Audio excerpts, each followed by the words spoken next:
ranking event 23. Thank you. Here we go then, best of 7. Louis Heathcote to break.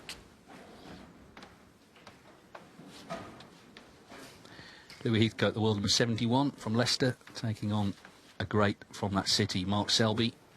This is the last 64 of the Northern Ireland Open, leg 2 of the Home Nation Series.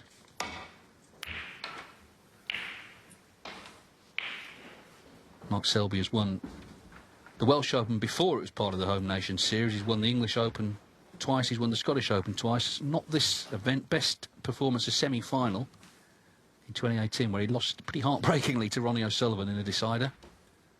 Hasn't played every year, wasn't here last year actually, but always good to see him, and feeling good after that recent win in Cheltenham at the British Open.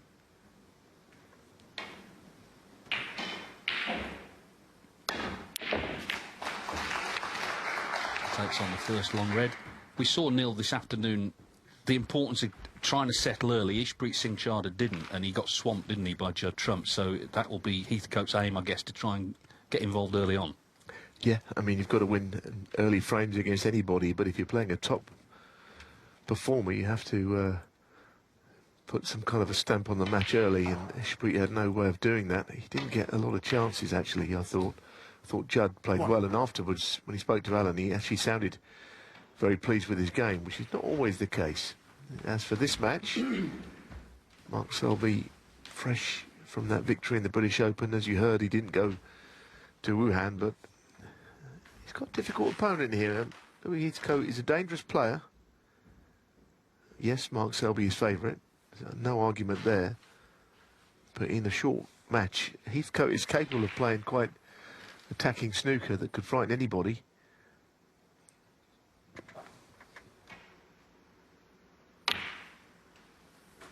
I guess everyone's got a different battle inside of the game, haven't they? And of course, Louis Heathcote's is to stay on the tour again, having dropped off once.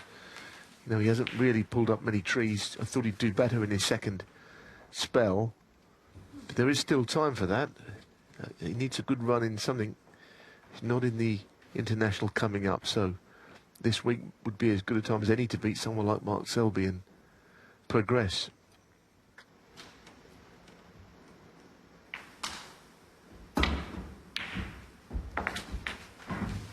Six. He's a little unlucky there because he knows he's coming towards the red, close to the black spot, but anything other than a full ball contact, he'll be able to pot the black, but he can't.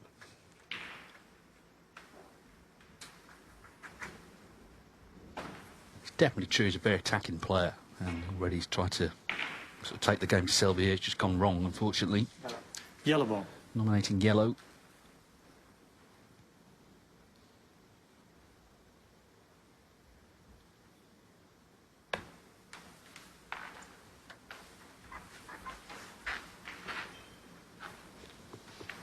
Louis Heathcote, 6.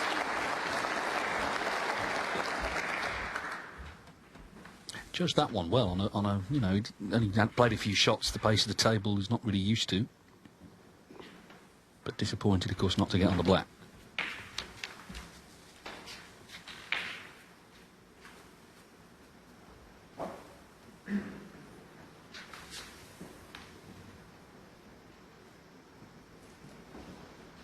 See, though, Selby can get through to the potting angle.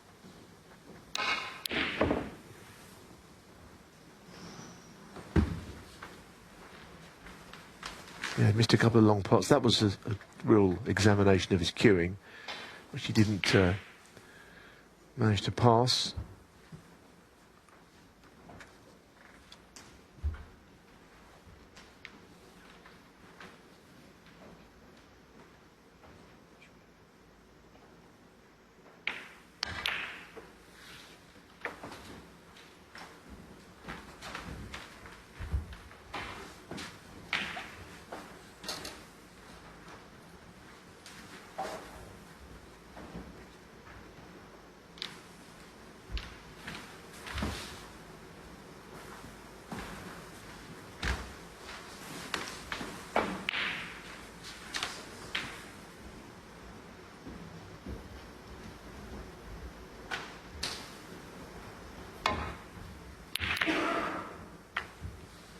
And one thing you do know with Mark Selby is that you're up against a very powerful defensive player, safety player, even that last shot. And it's an interesting contrast because Heathcote, you know, he is a pretty good long potter. That is what I would call his strength. He's quite aggressive player, as we were saying. That match in the Lockdown Championship, summer of 2020, he got that result over Ali Carter. Knocked Carter out. He'd qualified multiple years in a row, but not that year. Heathcote did for him. And in that match, as I recall, he potted everything early. And Carter was kind of clawing his way back into it, but it was a best of 11. The qualifiers were shortened for a period of time. Felt that the longer the match on, maybe Carter would have come back, but he got through and didn't make it to the Crucible. But he showed what a dangerous player he is at long range.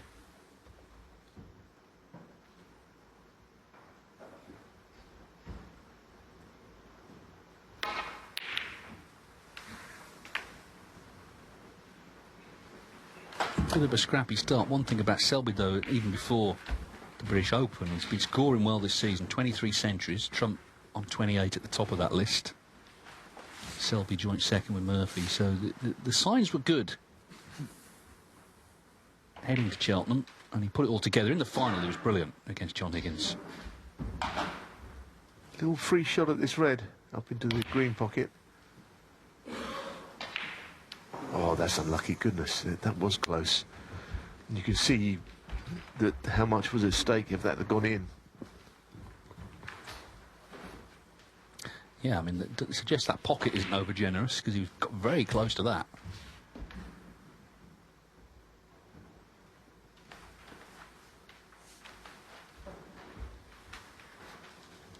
We know Mark Selby can win any sort of frame, and we saw that in Cheltenham. You know, his safety was immaculate, but he scored as well. It felt like he was due, a bit like Neil Robertson, of course, who won the English Open the week before. He just felt like a win was round the corner.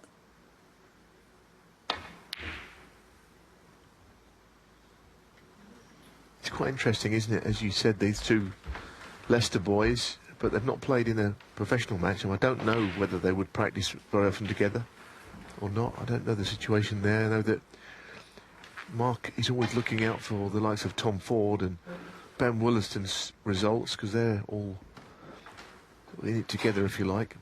There's a likelihood is that at some point these two have practiced.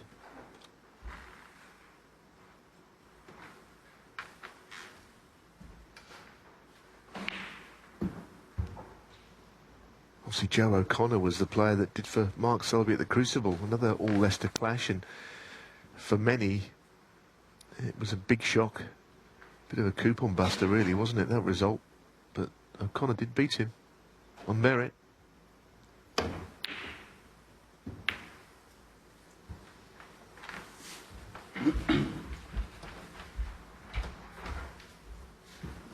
Reminder, we have 3 tables here at the Waterfront. Table 2, Stuart Bingham against Scott Donaldson. And Table 3, an all-Chinese affair, Pan Zhu against Yuan Sijun. All these matches live throughout the tournament. All 3 tables on Discovery Plus. Will another low-ranked player break out the pack? We've seen that happen a few times this season already. Get to semi-finals, even finals.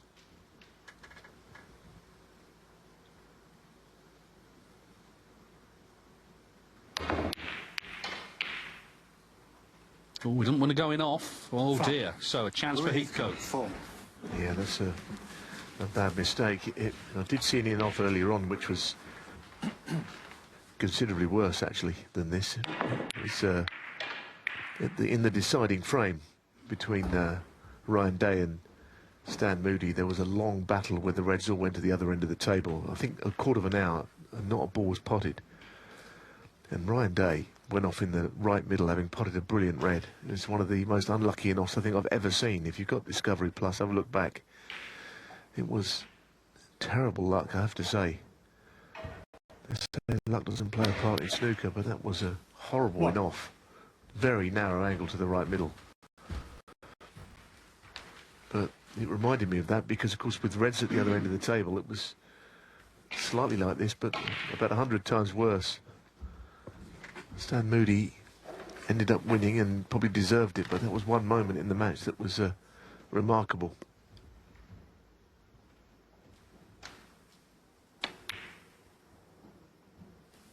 Well, you have to work so hard for openings against Selby, but one has presented itself here. So Louis Heathcote, who was in earlier on, with another chance just to get his hand on the table early.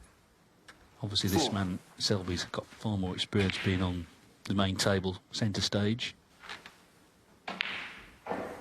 Heathcote nearly qualified for the Crucible last season. He lost 10-8 in the last round to Stuart Bingham, so he got very, very close to booking his debut.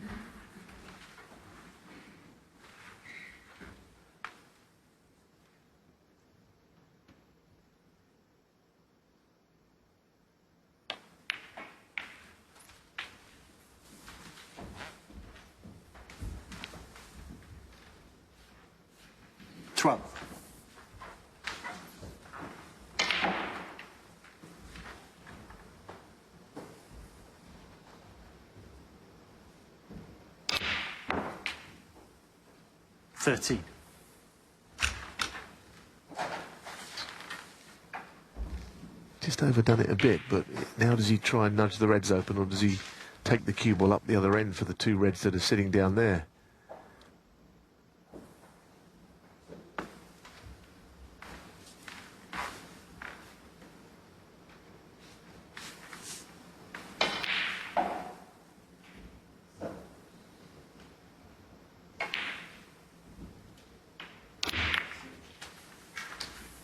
I kind of tried both, and he is on that red. Not with much angle to get from red to colour, however. If he can get from red to colour, as we see that shot again, he might be in business here, but it's not an easy couple of shots in a row. He's going to have to force this to get out of the line of the bulk cushion. 21. Not bad.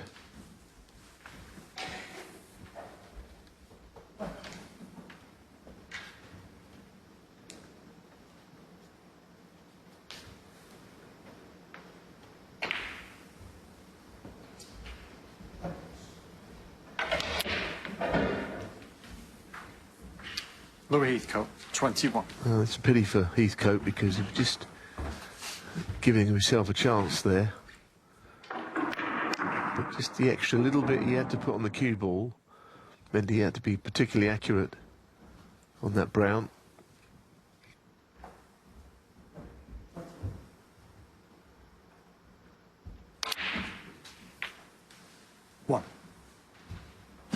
First couple of years of the Northern Ireland Open, Mark Selby didn't enter, and he was always sort of trying to peak around the time of the UK Championship, with varying success, actually. He didn't play in the Scottish Open a couple of times, and then eventually entered it and kept winning it. So his record, actually, in the best of sevens is better than you might expect for someone so associated with long-form snooker. He's been semi-finalist, won quarter-finalist a couple of times in this event alone. He's won 4 Home Nations titles, all told.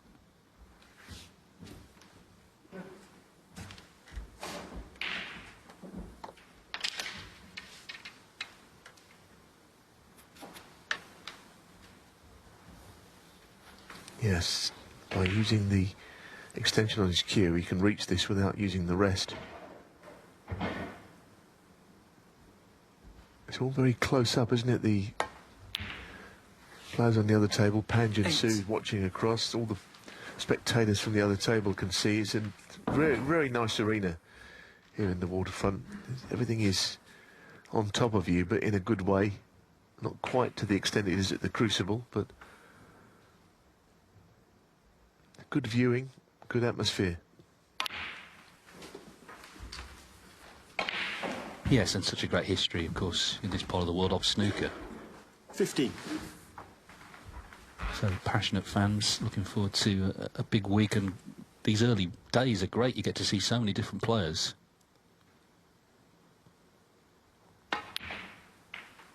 16.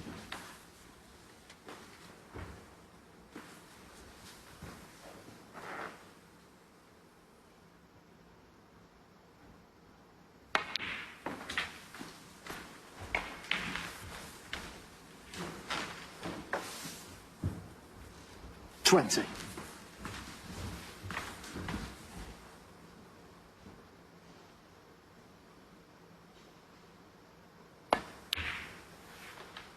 $21.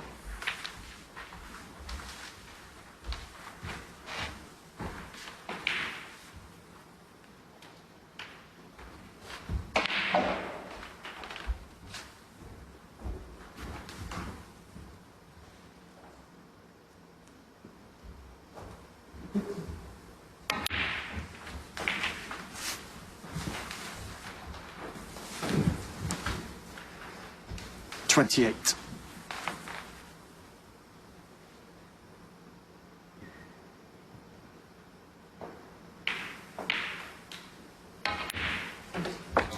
$29. Well, he'll know that the three reds, they're all closed down in the middle of the table, are going to be the key to this frame. It's a question of how he brings them into play, or can he get an angle on this red to nudge them? That might be one way to go here.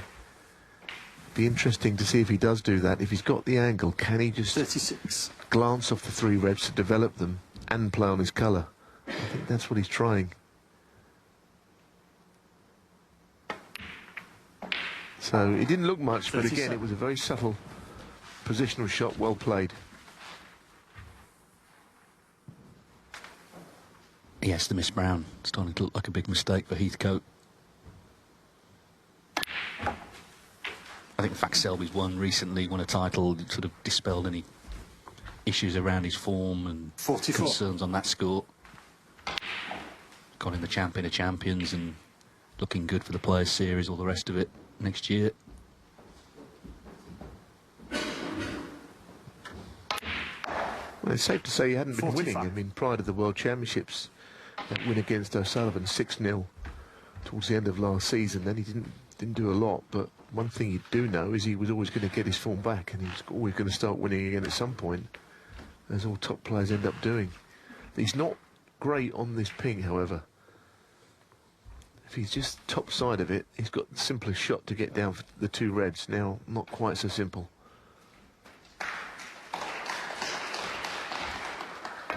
Leaving himself further away from these two reds than he would want, and he's missed a couple at longish range. This next red is not a certainty. 51.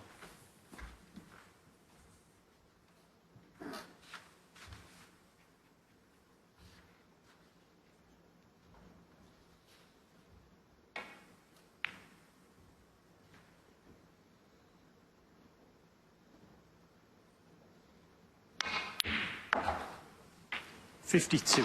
He played it terrific, though, didn't he? Very well controlled. Yeah, this is the shot of the match so far, and it's surely going to win him frame one. Heathcote had two chances. He was a bit unlucky on the first one when he didn't get on that black, but second time out, missed the brown to left middle. 58. And if Selby pots this red, he's surely going to be 1-0 up, because Heathcote will need snookers. He's unlikely to get the chance to play for them. 59.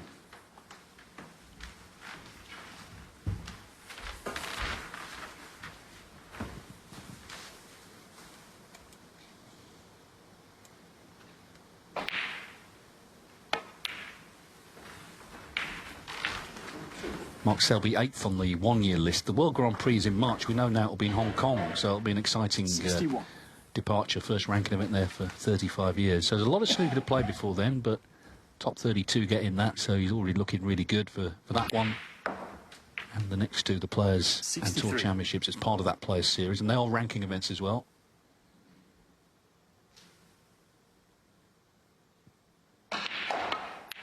He's also back in the top 4 at number 4. 66. Of course, he was world number 1 for 4 years, from 2015 to 2019.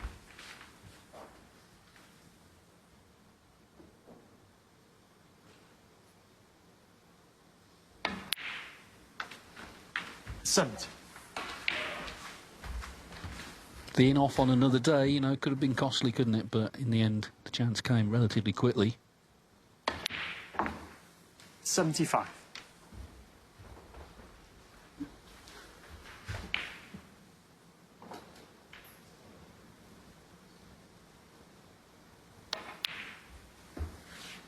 And when the chance came, he was ready 81. to take it. Mark Selby already looking good here.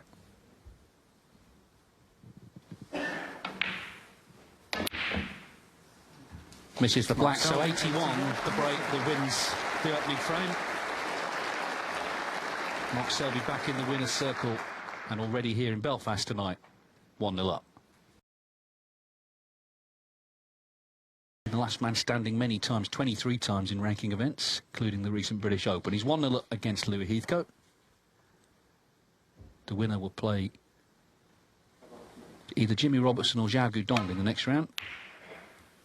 Which, of course, is more interesting now, isn't it? Because Zhao Guodong won the most recent ranking event a week ago, the Wuhan Open in China. He's first. So that would be, I think, if he came through to play Selby, that would be a really interesting one. It would be the winners, wouldn't it, of the last two ranking tournaments.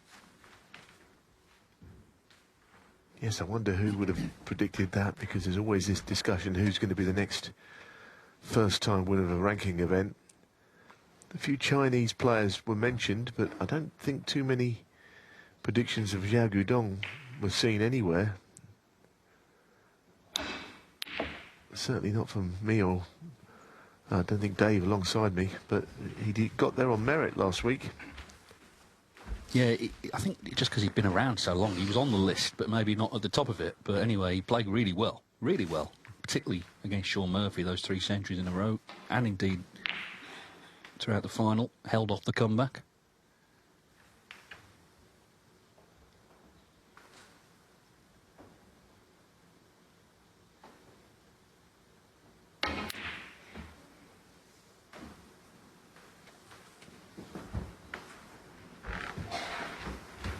Well, now, maybe the same as the previous frame, with Heathcote getting clear-cut chances early, and he might have another one here.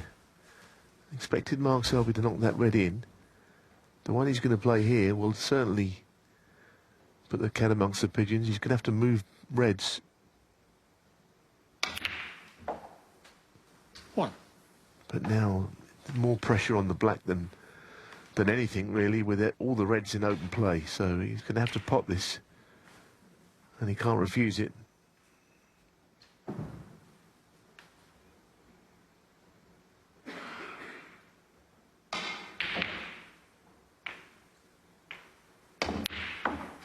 A nice shot. That is a good shot. Played confidently.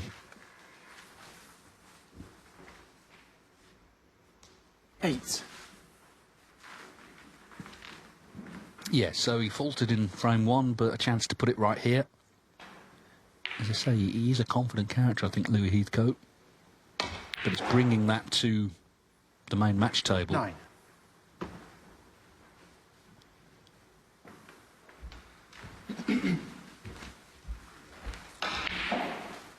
Dropped off the tour 2023, but got back immediately in the Q school.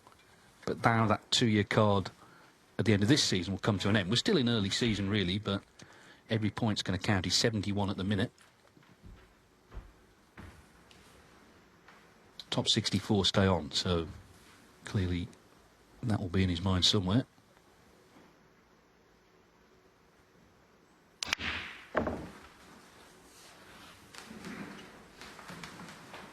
Louis Heathcote, 9. Yeah, be disappointed. It was a good chance. I suppose, like everything else, though, you know, you've got to be eyeing up the World Championships, haven't you, for a deep run in that to keep a tour place. That can change a lot of things. Be nice to think a player could go into the World Championships, the qualifiers, without the pressure of having to win to stay on.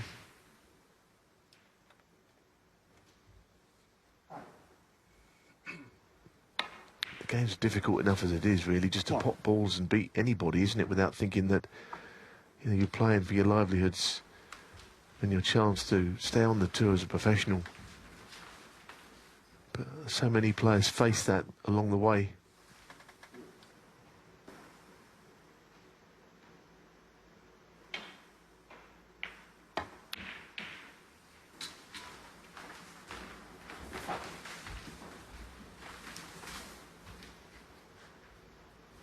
Four.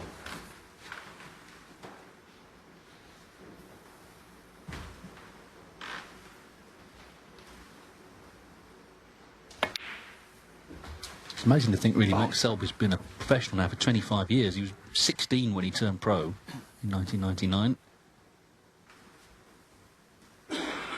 Doesn't seem like a veteran, but quarter of a century on tour, plus all the years before that honing his skills at Willie Thorne's in Leicester.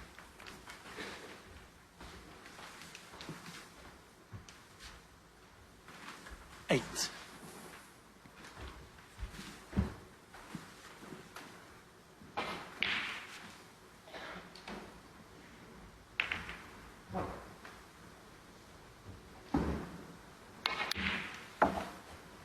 Nine.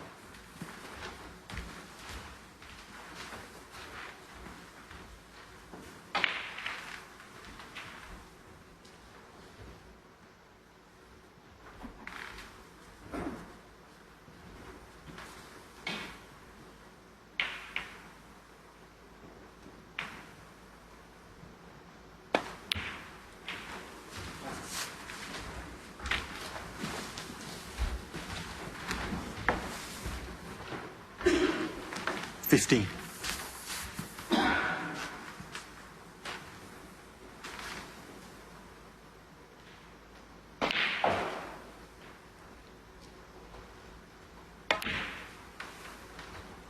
$16.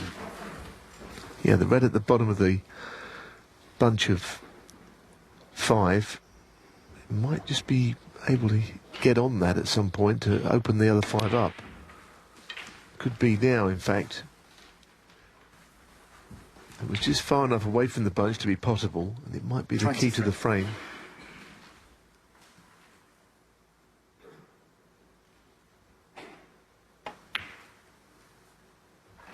24.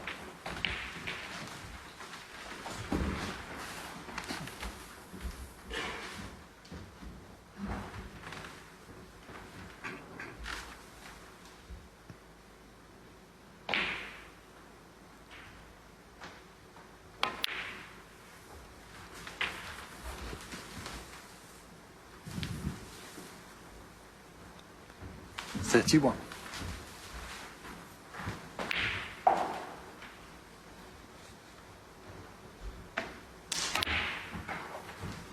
$32.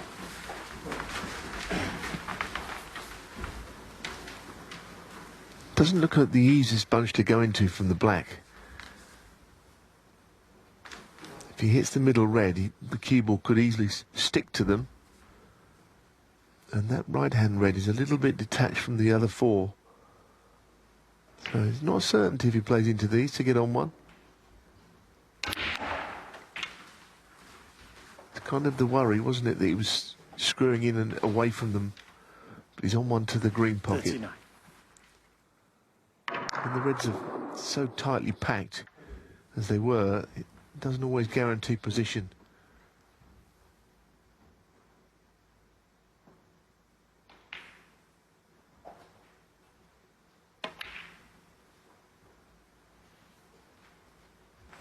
He stayed down, he didn't know.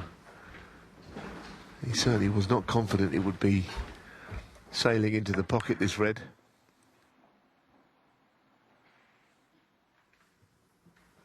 Yeah,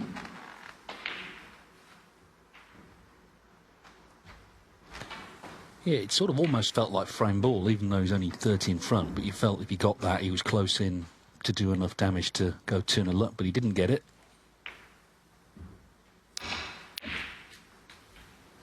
One.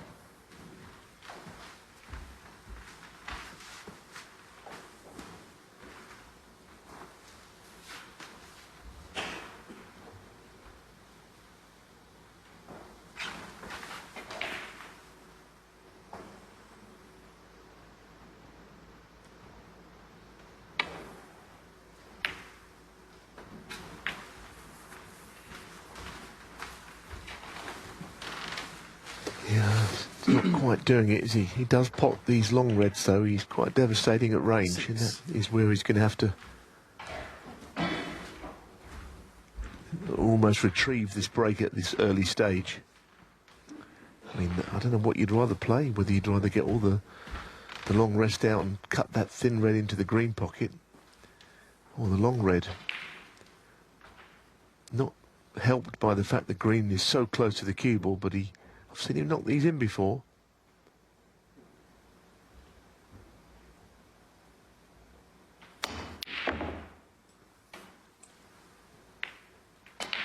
Heathcote. I think he had to play it at a bit of extra pace to stun the cue ball away from the cushion, but it was enough for it to stay out of the pocket.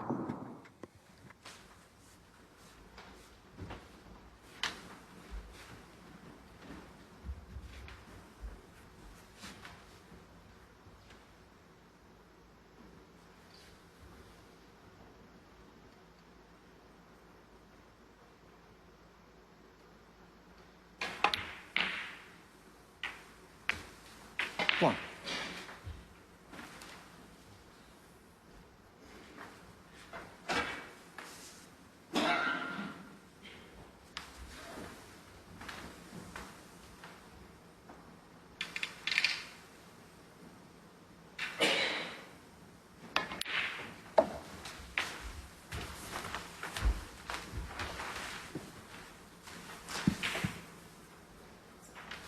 Four.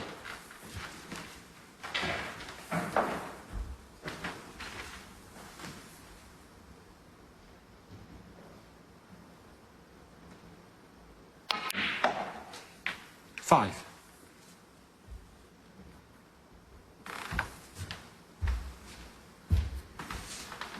So not dissimilar to the previous frame. It's the three reds below the pink. They're not quite as tightly packed, but they're still not simple to get on. Could be that the bottom red goes to the left corner from the right side of the table. He'll take them in turn and taking this one first, but it will all be about getting on to the third last red once this one is sunk.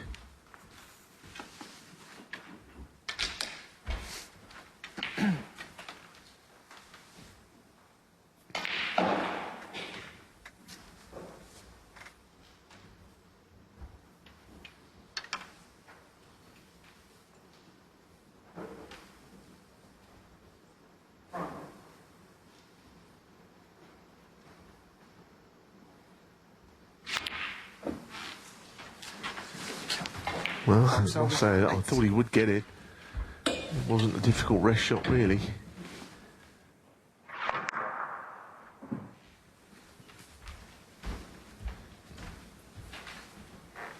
Heathcote is getting chances from Selby. Not yet converting them and making anything of them, but the chances are coming. Yeah, I mean, Selby's pot successfully down at 83%, which was not considered great. It's just a question of whether he's going to be punished here.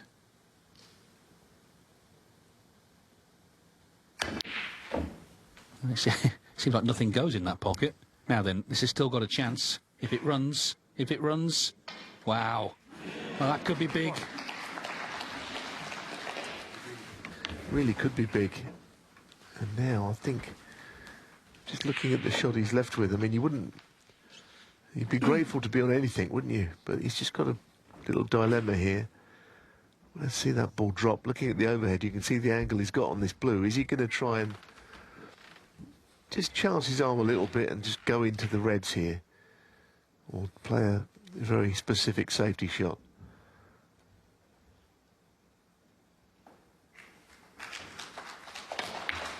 He's gone into them. He's played that pretty well. He didn't play it with too much pace, which might have meant that one of the reds went close to a cushion. Quite delicate little shot this, better than it looked maybe.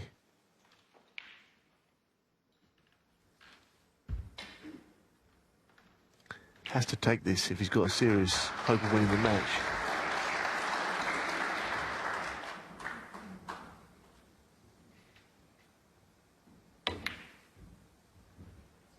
Oh dear. It was slightly awkward, but really, he'll know more than anybody that he should still get those, because he could reach it. He's a right-handed player. I'm not saying it's simple, but it was one he should get.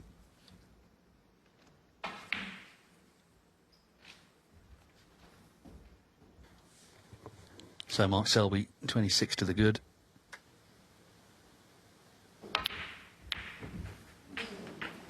2. It's one thing to get no chances and be completely outplayed, and that can happen, but to get plenty, and he's had a few, let's be honest, in this frame. He had the fluke, Louis Heathcote. Bitterly disappointed to lose this frame, if he does.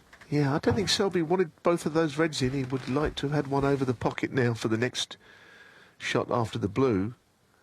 Heathcote's not thinking about any of what Selby's just done.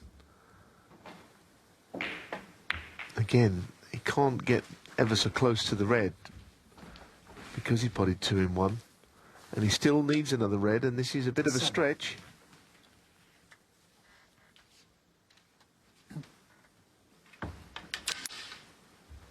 Yeah, I mean, we've seen a few balls missed from Selby, so he's not guaranteed this, but it is for a 2-0 lead.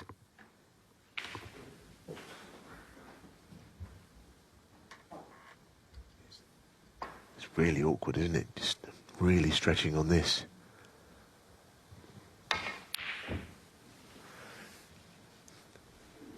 I Box remember 7. when I first played as a junior player, the other we used to say never overstretch on a shot, always get the rest out. But now, of course, there's plenty of extra equipment that's added to the queue, so it's probably worth it. But he was uncomfortable on that. You could see it.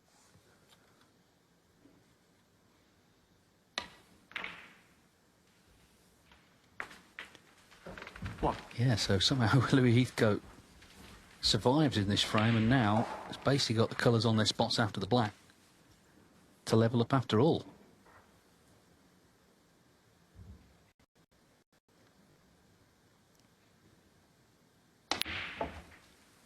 Yeah, knocking in the second red, it wouldn't have been so bad had he not come straight on the blue, but he couldn't get close to the last red, Selby.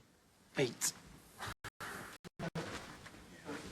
Is really what you want to happen, to knock 2 reds in. I suppose if you, it means your opponent needs snookers, it's handy, but it just is slightly put him on the back foot. Well, it's an early possible moment in this match. Mark really should have won both of these frames. He hasn't lost this one yet, but it will be a surprise if Heathcote doesn't clear from here. 30. There's pressure on it, but he has to do it now. Brown to blue is usually the last difficult shot, positionally anyway. And he's not played it particularly well. Got to play up and down off the cushion from blue to pink. Can go wrong.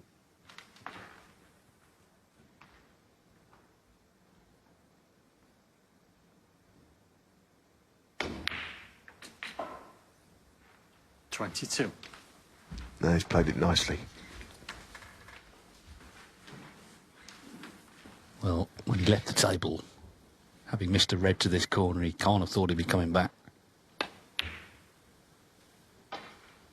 So 28. potentially very big moment. Mark Selby looking very good, not only to lead 2-0, but really take control of the match and threaten to run away with it. Yeah, he wanted to be right behind this. He's had to look at the angle. Again, this is a real stretch. I don't know how he's finished here, quite honestly, from the pink.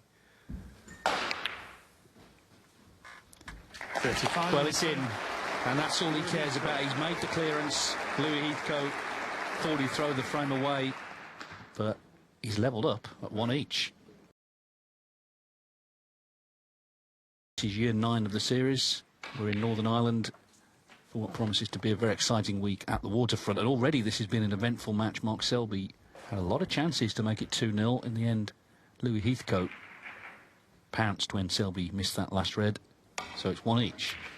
Scott Donaldson has just won a black ball frame to level up with Stuart Bingham at 1-1, and the other match underway, Pang Zhengzhu 1, Yuan Sijun 0. Later on the main table, Sean Murphy against Zhang Jun, and on table 2, Gary Wilson against Mark Davis.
suppose if you are Louis Heathcote, you're kind of pleased to be there. He could have won both frames, but more likely that he was going to be 2-0 down than 1-1, or even that he could have won them both. Fairly short match, these best of sevens, as we always say, but you know, if you can get a frame like that one, who knows what is possible.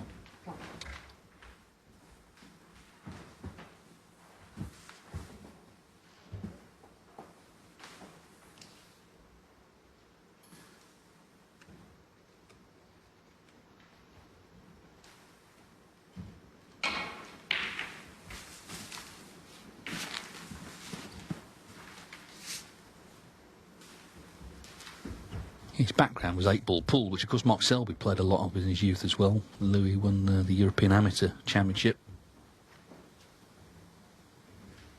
First got on the Snooker World Snooker Tour 2019 through Q School.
No, it's not a very well worked out shot, is it? I think that's what I've just said there was an understatement. It was a terrible shot. He knows it, slightly embarrassed because he had to get right in behind the blue, and I don't know if he has to sort of play with a very sort of deft touch on that sort of shot. It's not really his style, I don't think. But at the moment, mistakes are coming from both players.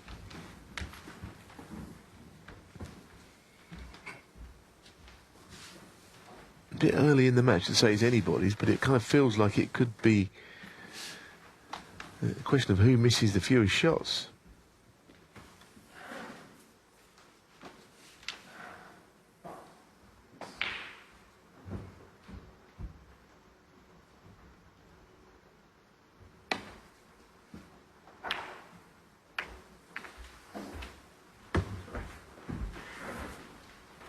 Safe to say the last three shots have not been their finest. They all played bad shots, but this is a string of them here.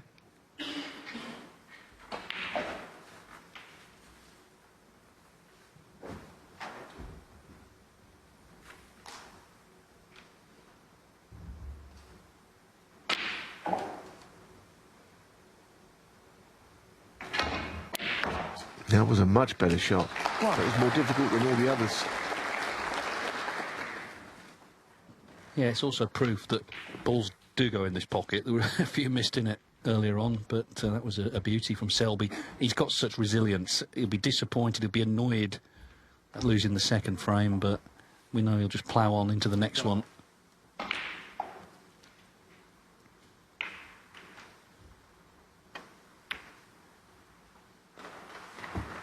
Oh, Selby won.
Selby might have a safety shot here which can get the black in play, which might suit him.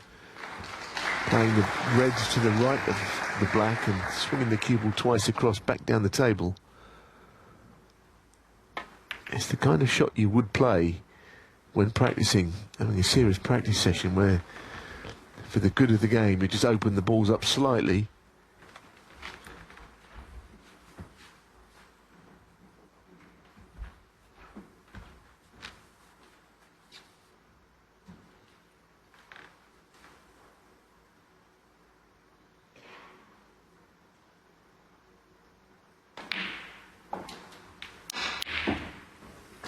One.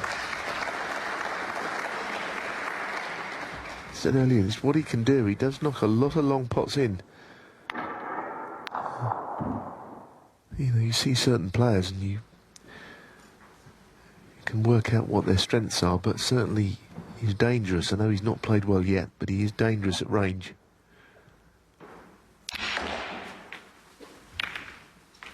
That's a good effort to open them as well. 4.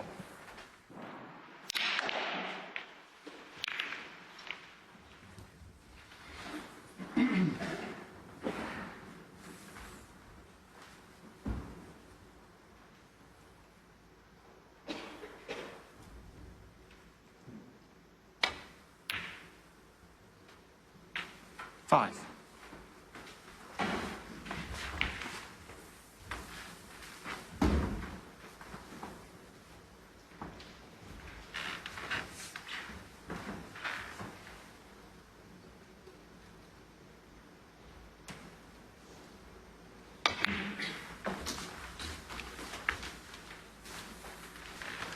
No, that's not good. That is not good. 10. He jabbed at the cue ball a bit there. He doesn't have the smoothest cue action. It can be, as I say, very effective. He kind of hits at the ball rather than through it, and there he didn't really have much of a touch for the shot. A little bit like the shot where he tried to play in behind the blue earlier. But he's very much in this match. He must take a positive from that.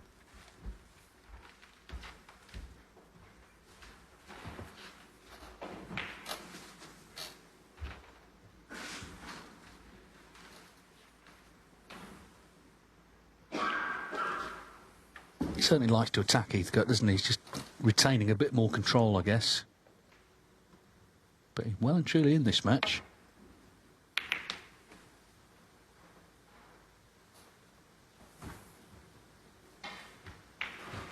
Yeah, Selby straight away wasn't happy with that one.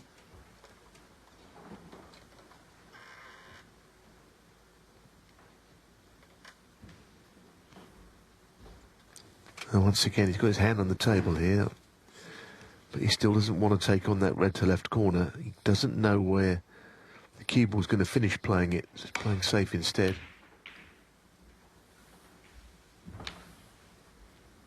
Yeah, I mean, it's worth saying, isn't it, that Selby won that British Open recently, but the first 4 matches he played all went the distance. They all went to deciders. A couple went down to the last black, so it certainly wasn't all plain sailing. He got better as the event went on, played very well at the end of it, but he got embroiled in some very close finishes in the early stages.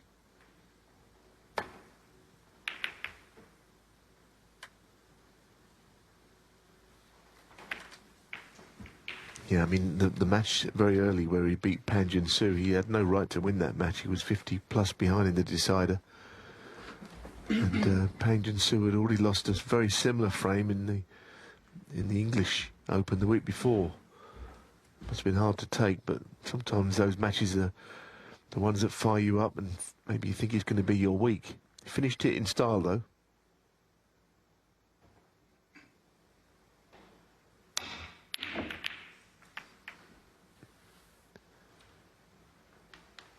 Gifted a good chance here to Selby, though. He'll fancy doing some damage with this opportunity. Yeah, and again, that chance for Heathcote came off the back of not a great safety from Selby. Unusual to see 2 in a row, but now he's got to refocus and try and do some damage here.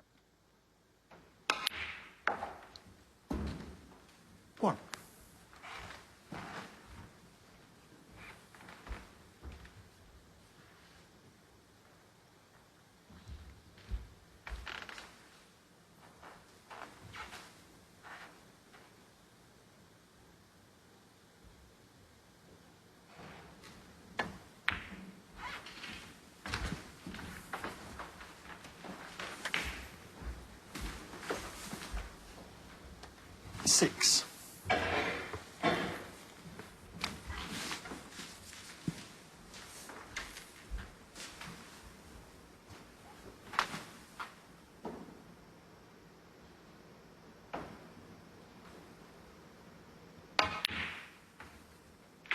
Seven.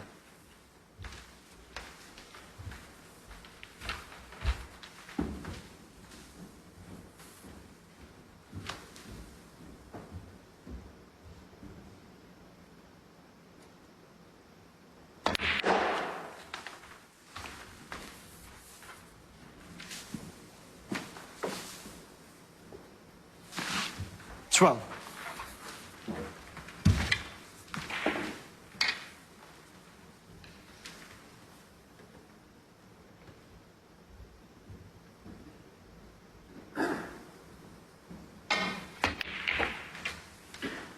Okay. 30.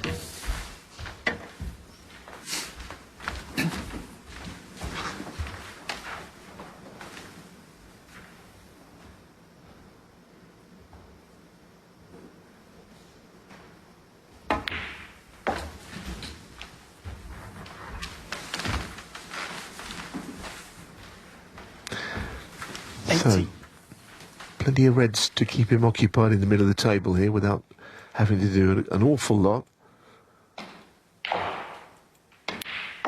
Yes, there are 90. some awkward reds further down the line, but it could be that he's already won the frame at that point.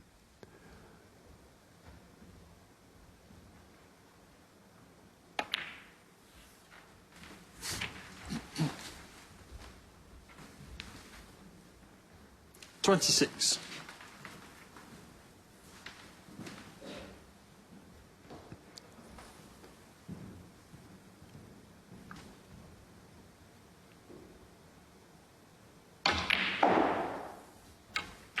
$27.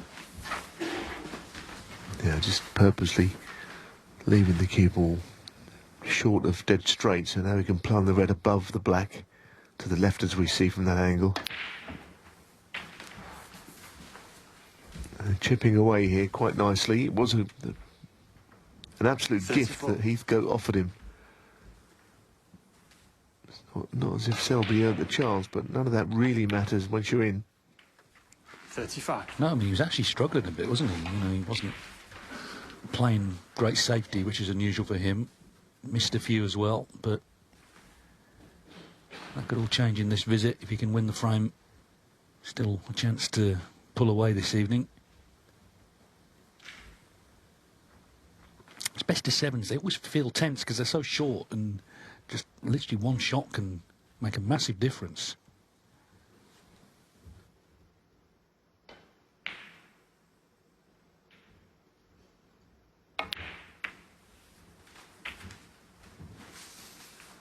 Well, the cannon was all very well, but he now has got a 42, tricky 54. little shot right over a ball. I mean, this is a properly hampered by that red, isn't he?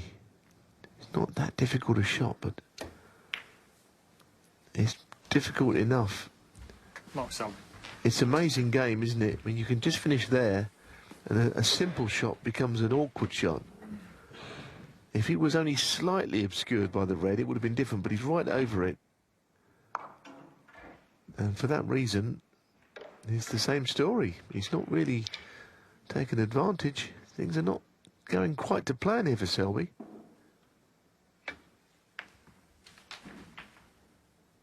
And I just wonder if One. Heathcote is half fancying the job more than he perhaps did at the start.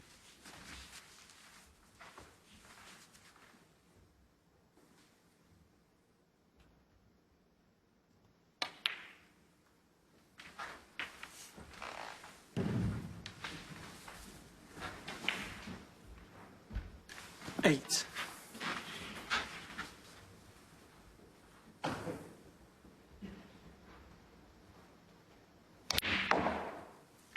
Nine.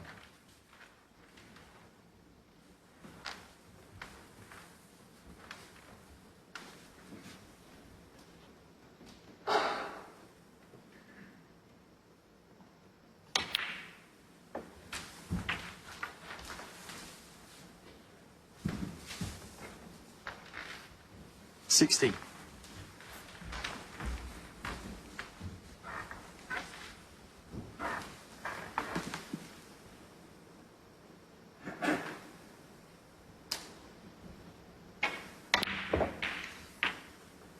$17. It's going to be a test, that left-hand red. You look at it now, and he's not a left-handed player, so to get in behind it, to roll it down the cushion, not easy, using probably the rest.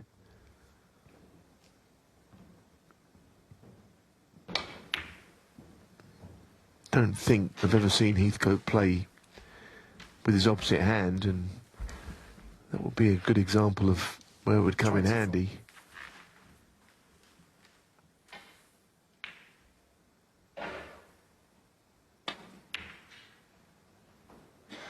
$25.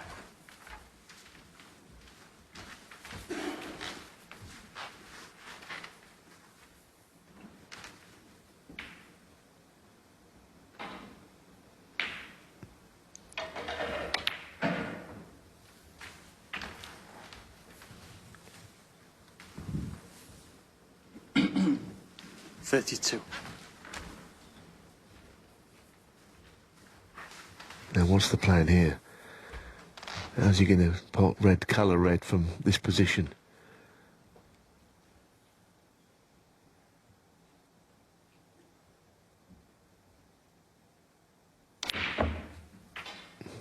$33. Well, he can drop in behind it, but not very close in behind the red. Of course, the further away from it, the more difficult it's obviously going to be. A shot like this. So I don't think I've ever seen him use his left hand on a shot. He gets the rest out, and both players have missed a couple with the rest. Doesn't look a lot of fun, this shot, quite honestly.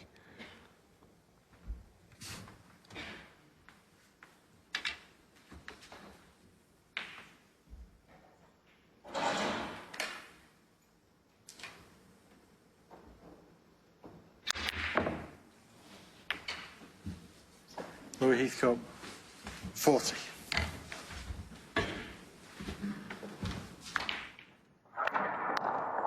Didn't get the vibe, did you, that he was looking forward to playing that shot? The sort of speed he hit it at, it was going to be hard to pot it, even if he did fancy it.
Well, frame two in the end came down to the last red, which Selby missed and left the chance for the clearance, and Heathcote took it out.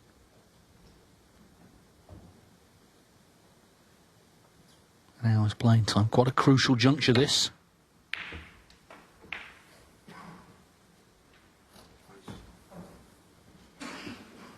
Wow. Foul. Wasn't sure whether that was going to drop or not. Always felt it was going in that direction, and a huge difference between leaving the cue ball in the jaws or in the D, and that's where it is.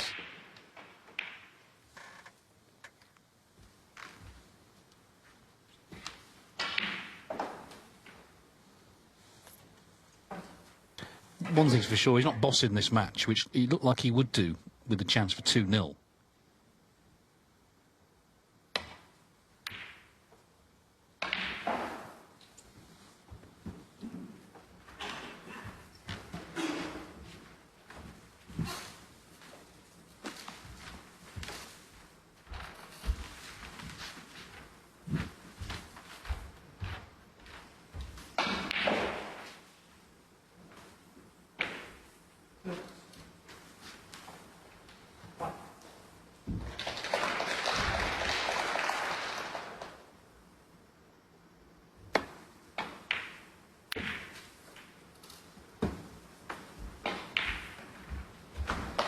Well, I think he played that.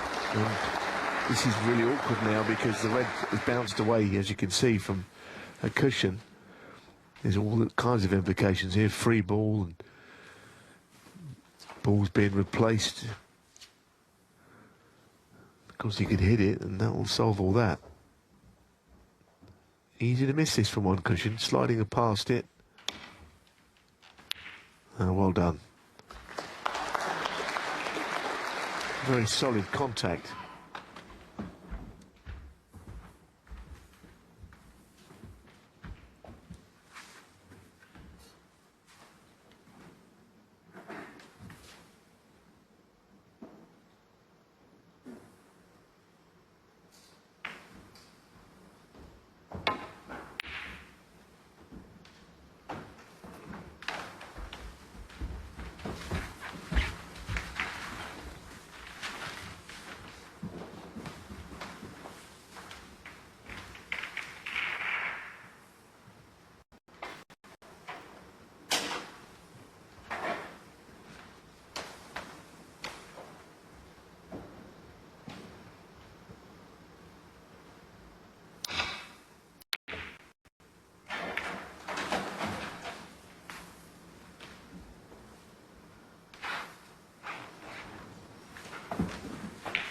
Desperately looking for cover.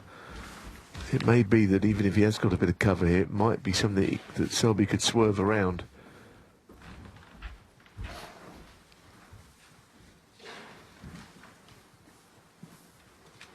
Here's the shot.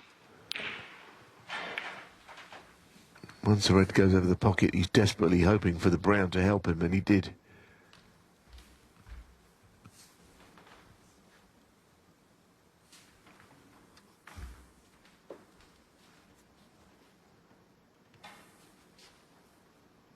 And maybe playing cushion first, but the red is not hanging over the pocket.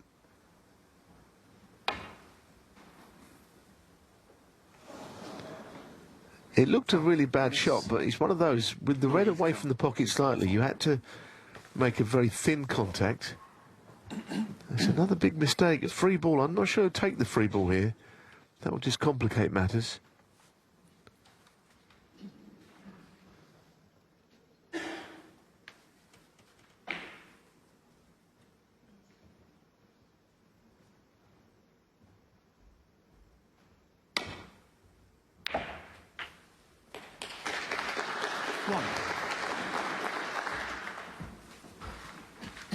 Well, he's got another shot down that right side, not dissimilar to the one down the left side he had to play. Again, he would probably need the rest if he's going to play it along there.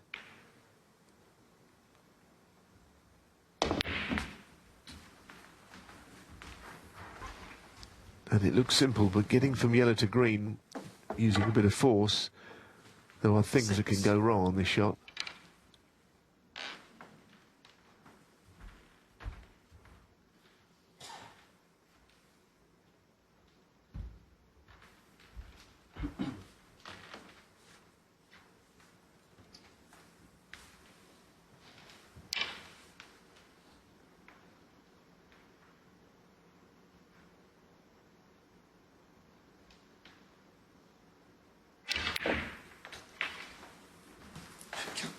Eight.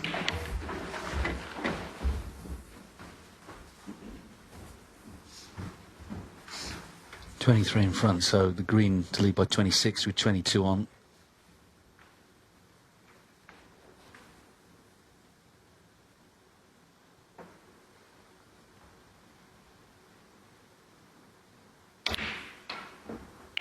It wriggles in. 11. Yeah, absolutely. Not even really trying to play on the brown. If anything, trying to avoid playing on the brown. Ensuring that the green went in. But he needs an extra ball against Selby. I think most players would against him, because he'll try and get snookers. So he's not done enough yet. Heathcote, 11.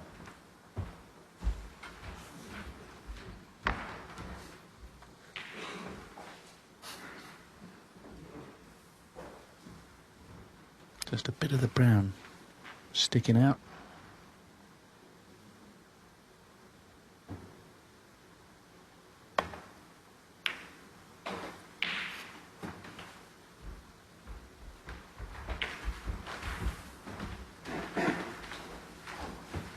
Could be any score, though, couldn't it? I mean, either it could be 3-0 up or Selby could be 2-1 up. There's been a lot of chances, quite a few errors.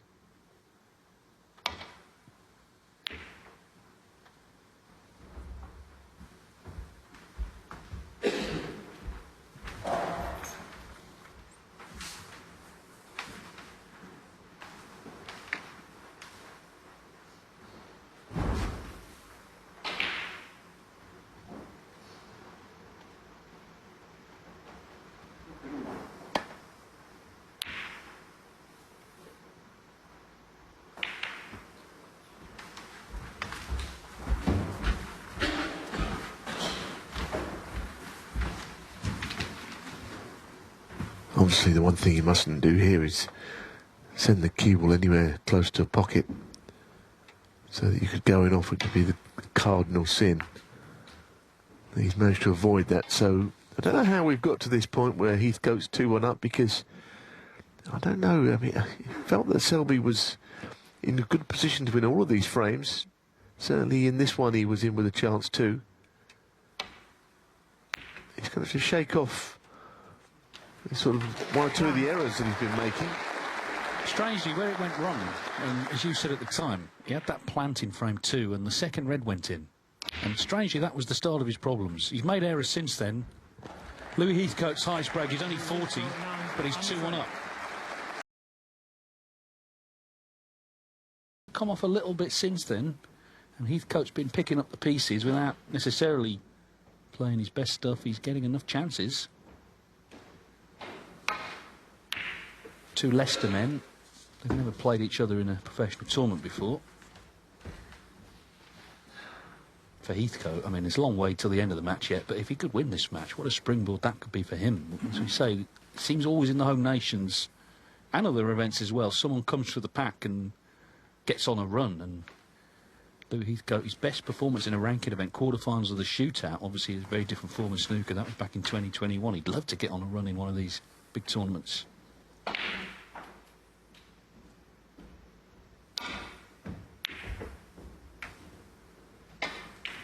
I think that's the point, isn't it? I think for any player who might be at the wrong end of the rankings, there's always got to be a good week somewhere to get you away from it. Being consistent, winning a match or two here or there at the early stages will not be enough, the way the tour is now and the structure of the prize money. It's top-ended, really, with everything. So you need a good run to get into the money and get them points. And as you say, he's never really done that yet.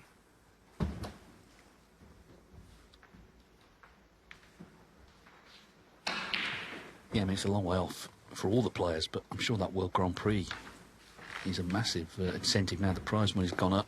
It's in Hong Kong in March, so a long way to go, but because only 32 will be in that.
Well, that's by some margin the best he's struck in this match.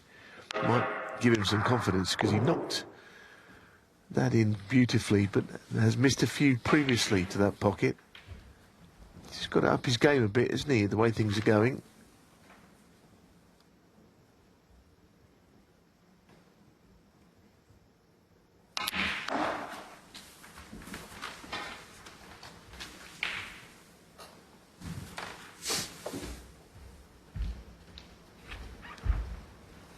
5.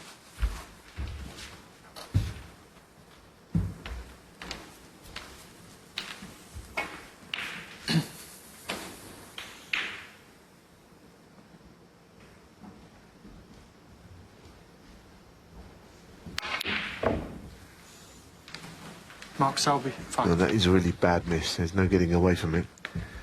And I think the alarm bells must be ringing here because this is a sitter, especially for a right-handed player. And he just can't get started. Something goes wrong all the way through. That's been the story of the match.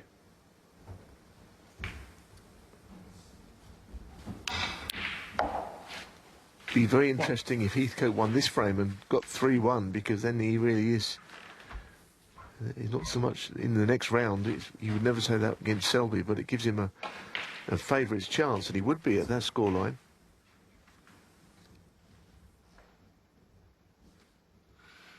I thought he looked quite good in frame 1 to go on and win it the way he did. And an 81 break. Seemed to be queuing nicely. He's not quite doing that now.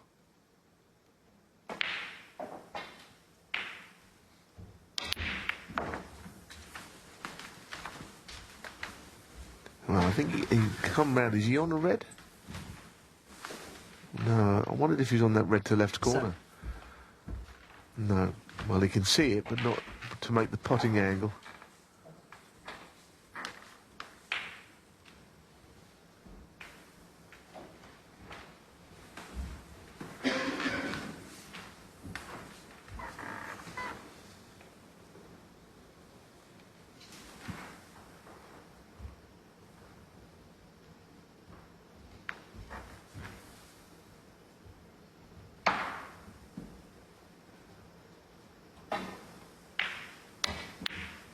Very reluctantly playing safe, but he knew that Heathcote, 7. chasing that break and missing a difficult shot would make things even worse. Yeah, I mean, Heathcote, he's not scoring in this match. His highest break 40, but of course, in the 2 frames he won, he didn't really need to. He's disappointed there because it was an unexpected miss from Selby, trying to seize the initiative. Foul and a miss. Blue Heathcote. Well, we were right down the line of that shot, and quite honestly, he never looked like hitting the red. He was missing it by a fair old way. So the plot thickens. You know, it's sometimes matches where there are mistakes can be very interesting as well. It's got the potential to be a tight finish yet, this one. Back we go. Julian Bell, our referee. You want to bring it up, Alex? Well, they just want to check it's right. Alex Cruzan, the marker, has access to all the technology.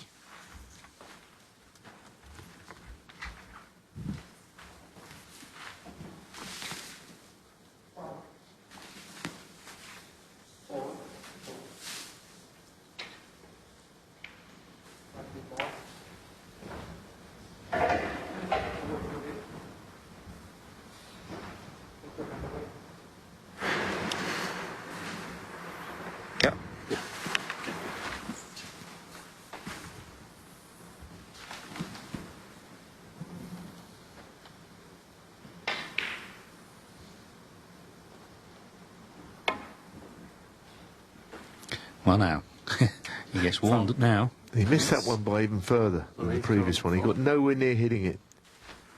So you get warned, like you say, Dave, which means... And the reason for that, of course, if you don't follow the game on a day-to-day basis, you might know the rule. If you can see a ball full on and you miss it twice on the 3rd attempt, the referee will say, well, you've got to hit a red or else you lose a frame. And the warning will come.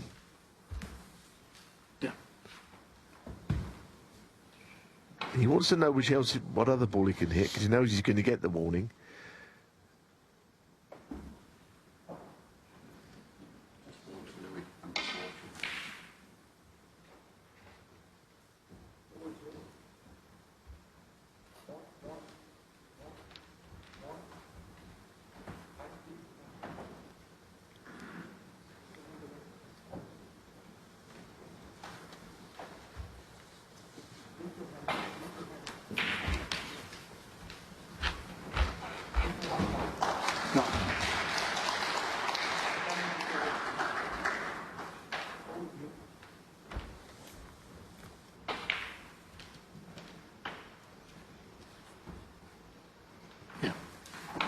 not a warning mark. If you fail to hit the ball on, you'll lose the frame. Okay. So the warning's come. He's got to hit one.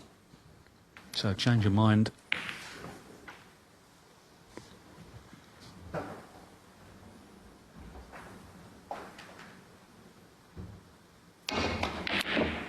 That happens so often. He's on the pink. That happens so often. When your mind's made up, you just commit to a pot, you knock it in. Clears the mind almost, doesn't it? I mean, you'd never go for this shot normally, Selby. But better than losing the frame playing the thin safety on the 3 strikes rule. Just for a moment, I thought he'd be snooker, but he's on the pink, so that actually could be the start of something now.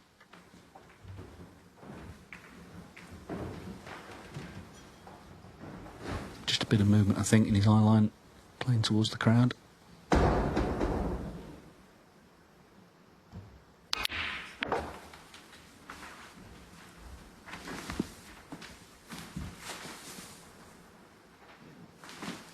Seven.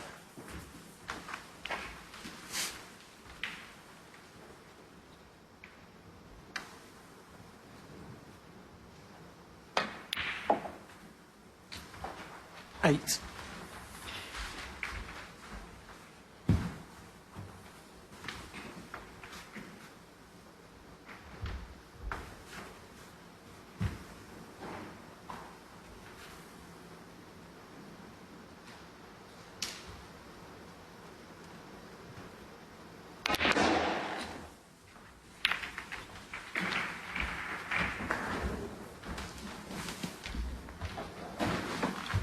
Does the black go without moving the red above it?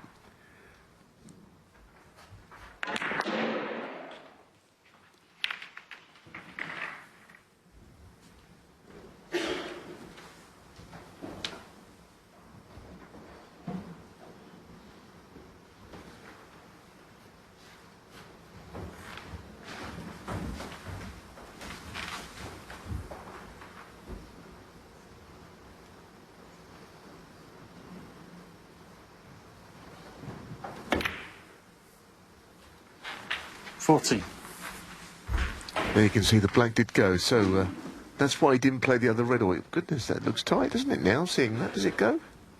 I'm not too sure about this.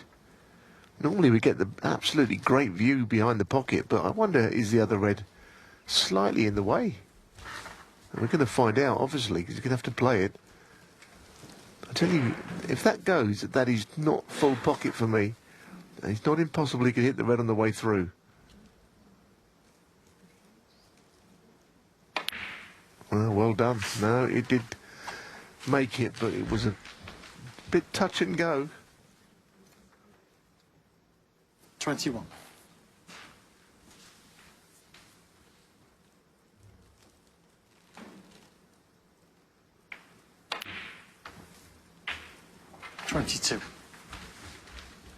Well, snooker's such a fascinating game. You know, it can turn unexpectedly. And the fact that he couldn't play that shot again, the thin clip off the red with the warning, made his mind up to, OK, I'm just going to take this on, and could completely transform his fortunes in this match. Well, I mean, look, he had to play something other than the shot he was playing, so you may as well go for a pot and some sort of fiddly, awkward safety shot. So, as you said at the time, you know, we do see that quite often. You can be a dangerous 29. Decision to make. Sometimes I think players who see their opponent get the third warning, or they're going to, it sometimes might be better to play the shot yourself, you know, because you could leave yourself open to that, and it could be a frame winner in an odd way.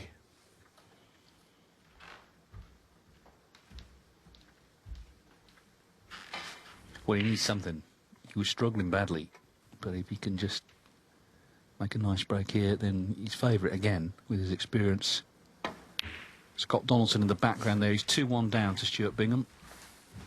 And the other match is 2-0 Pang Jung-Zhu over Yuan Si-jun. 35.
Mark Well, Selby. it continues. 36. Just when you think that Selby's going to pick his game up there, he was worried he was straight on the pink, and he thought maybe if he held the spot, he might end up snookered or hampered by the pink when it did respot, and he got himself into a little bit of a tangle.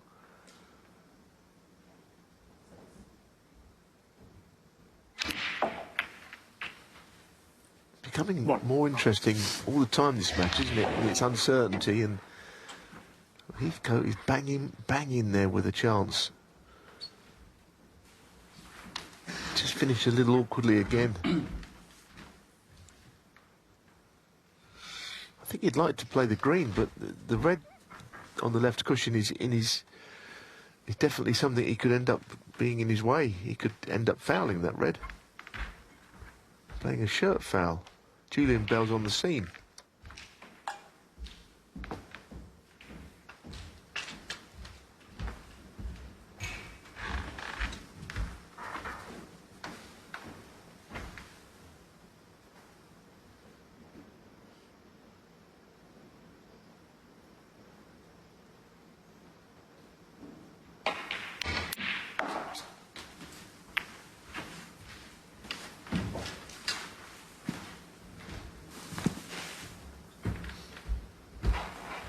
Four.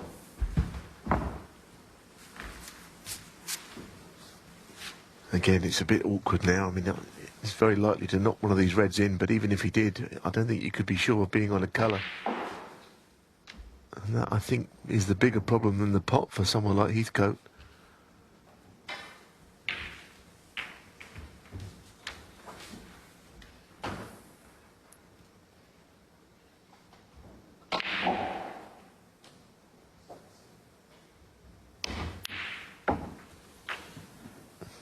Now you see the problem. It's a terrific pot, but the cue ball is absolutely nowhere.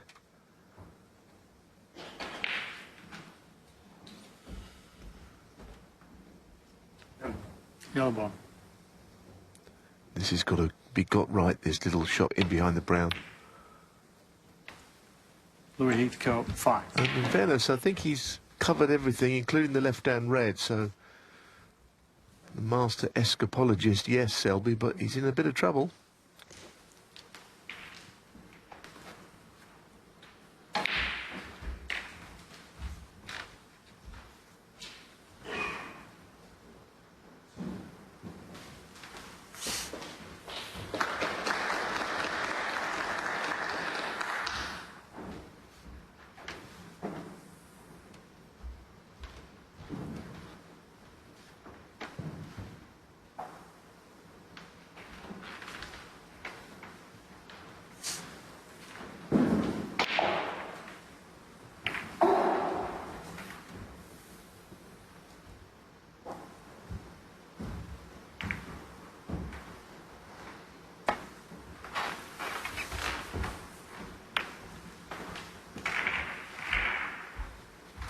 Oh, interesting. I can't imagine that he played to hit that red, because he could have very comfortably pushed it towards the right corner. But I'm not sure what else he could have played.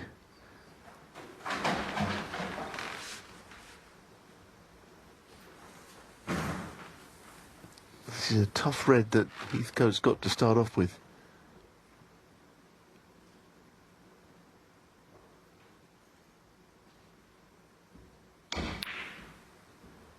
Never got anywhere near it.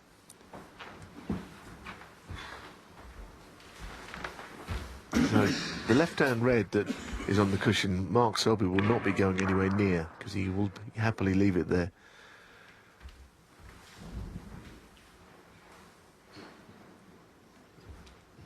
Maybe the one that got away there.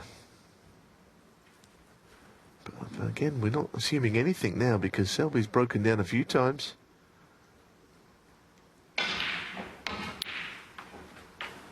One.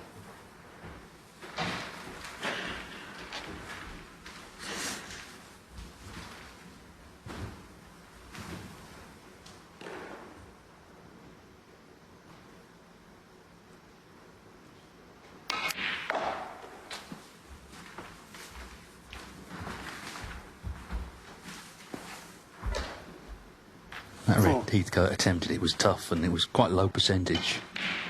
Will it cost him? Selby doesn't need the red on the cushion. 5. He'd like to just screw back a bit further and been straighter on this black. I think he'll be okay to hold for the red.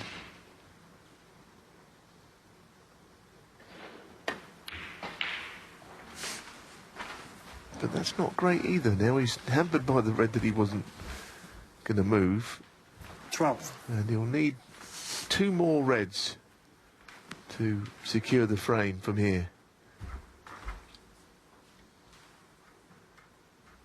Obviously with the colour in between. This is the more difficult of the two.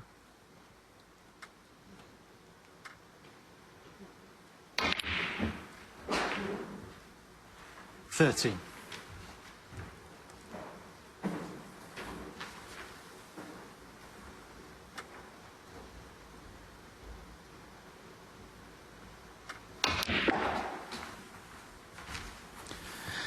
So a little check of the scores tells him that this is effectively frame ball. It's been hard work, but it's looking like 2-2.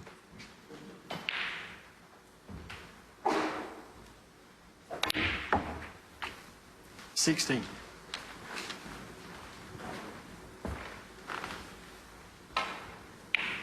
Yeah, in his own way it's been entertaining, hasn't it? Because shots have been missed, good shots have been played.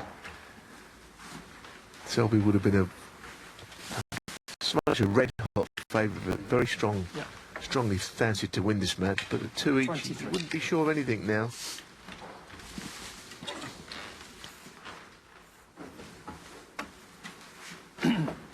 Would like this in. I mean, he's 44 to the good, but Heathcote will play on if he misses it. But if it goes in, it's definitely all square. No. Mark Selby. 23. He's going to have to carry on, isn't he? If he could screw that cue ball in behind the pink, it would be a great shot, but I'm sure it's that easy to do from here. Oh, he's tried it. Oh, what a shot. What a shot. That really was good. He could have been even better if he could have got that red in between the yellow and the brown, and the free ball comes into play. Brilliant shot, though.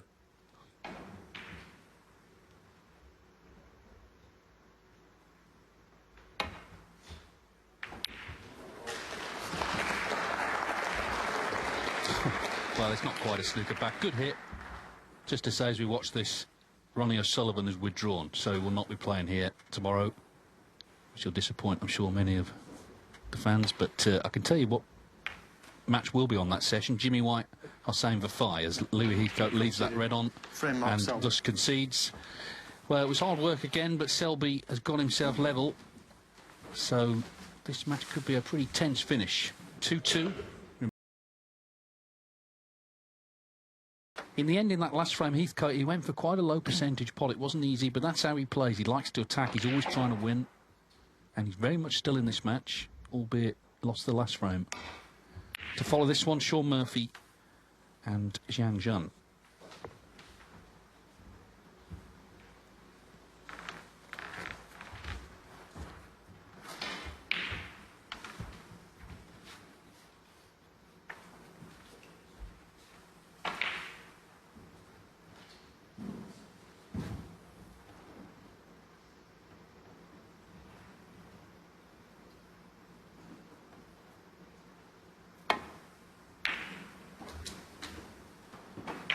One.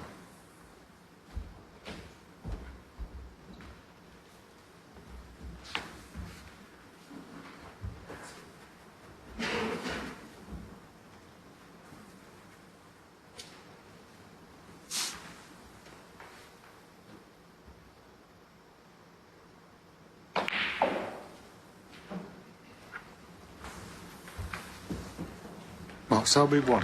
One thing we know about Selby, no matter his own standard, his determination is unrivalled. So, you know, he will try and dig in here, just get the result tonight, live to fight another day. That's what happened in Cheltenham, as I mentioned, with all the close matches.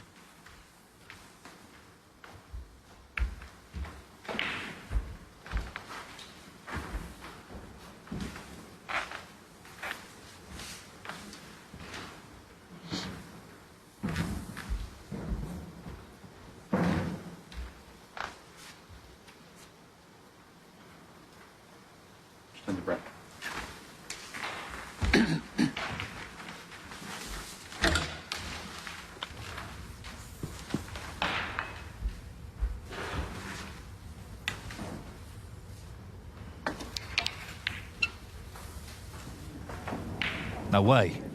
Wow. Unbelievable. Yeah, I've seen it and I don't believe it. I'm thinking, is a double on? Oh dear.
Yeah, I mean, it's never that unlucky, I always feel, when you hit the jaw on the way back for safety, because clearly his safety shot is supposed to be probably about a foot to the left in front of the pocket to shape it in behind the yellow from that side, and of course the other side in behind the green.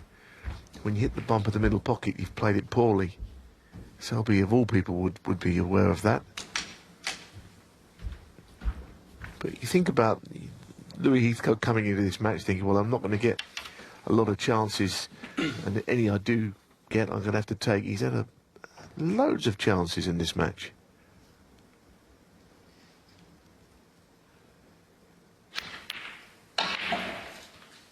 One.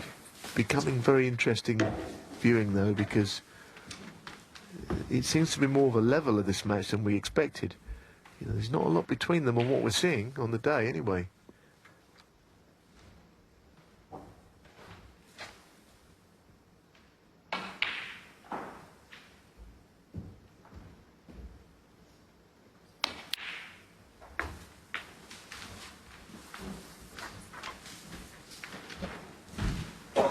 Heathcote hasn't qualified for the International Championship, which is coming up in a couple of weeks. Sean Murphy beat him there in the qualifying, so it's a pretty rotten draw for Louis. 6-4, close match. Came through two deciders, remember, to get here. He beat Anton Kazakov and Aaron Hill, both 4-3. That was in Sheffield a couple of weeks back.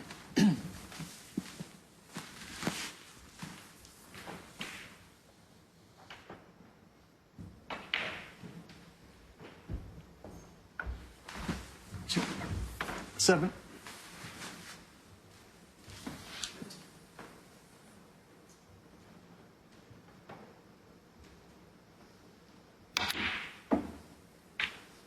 Eight.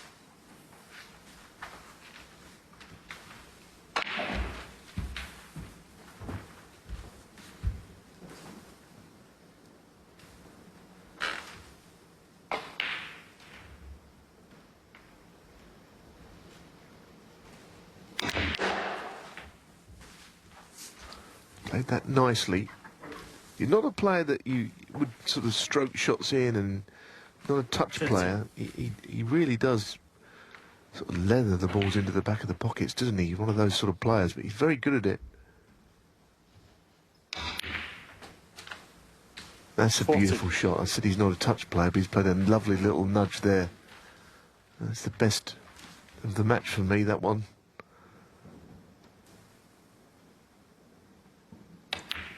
Well, this is a very serious chance to get quite a few in front early in frame 5. And if he's going to win this match, he has to capitalise on this sort of leave.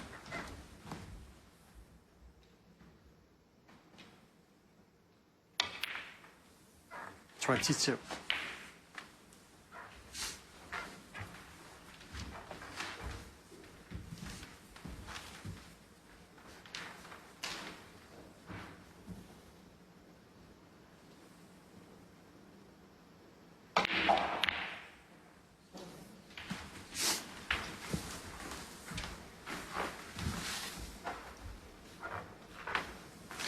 $29.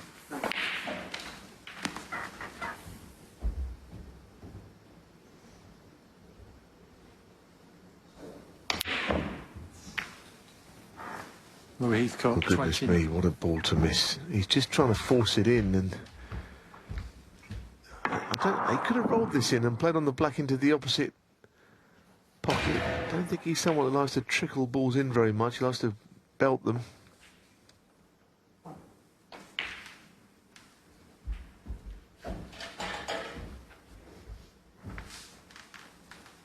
Again, a golden chance, wasn't it, to increase his high break of 40. Wasn't to be.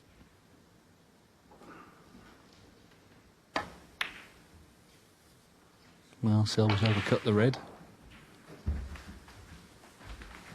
Well, I mean, if the red goes here, Heathcote will be absolutely thrilled to be back at the table, because he looked crestfallen, didn't he, when he missed that easy red.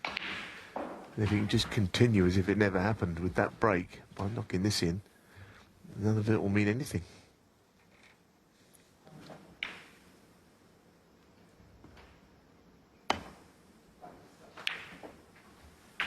One.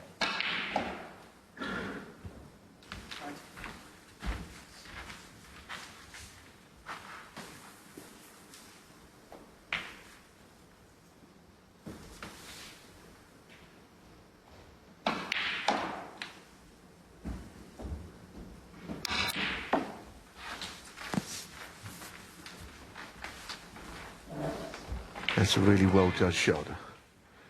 So, as you were, taking away that bad miss.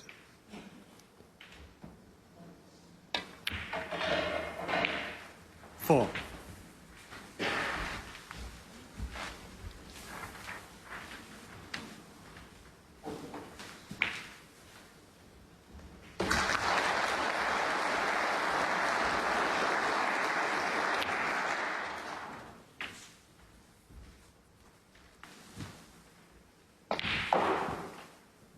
Well, building a nice lead, but very shortly you're going to have to develop these reds. So Mark Selby's a master of the psychology of the game, and so he'll be so annoyed that he allowed Heathcote immediately back to the table rather than making him stew in his chair, allow the doubts to fester after his own miss.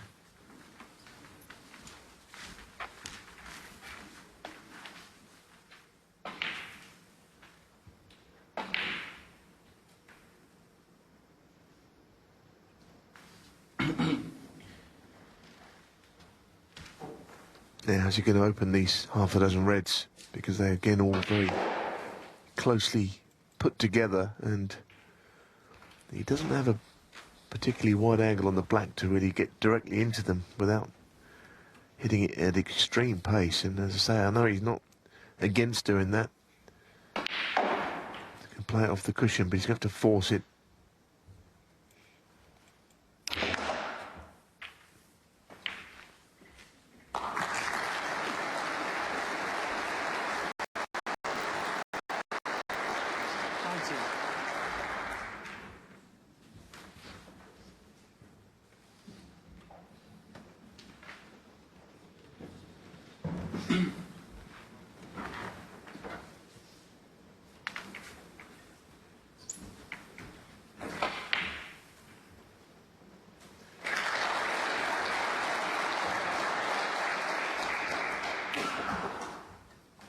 Over Heathcote, 90.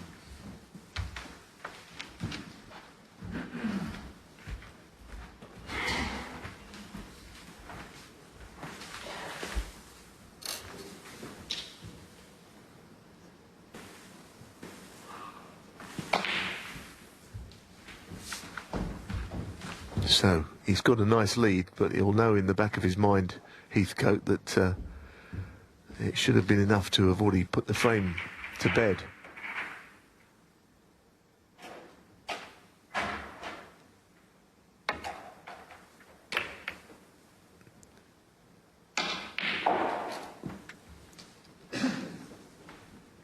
Well, that's opened the reds up, so that favours Selby.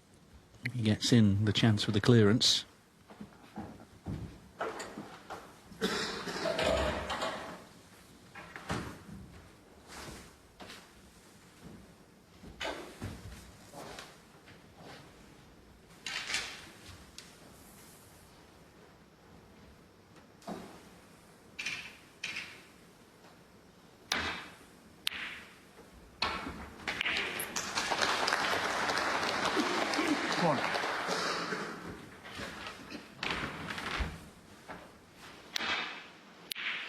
Nicely done. You're looking for a decent kiss on the bulk colour. It isn't too bad. He'd like to push the green in play. Now, you know, in playing this, it's a missable shot on the brown. He's heading towards the reds. So despite his lead, alarm bells might be ringing on this shot. Whatever else he does, he mustn't miss this brown.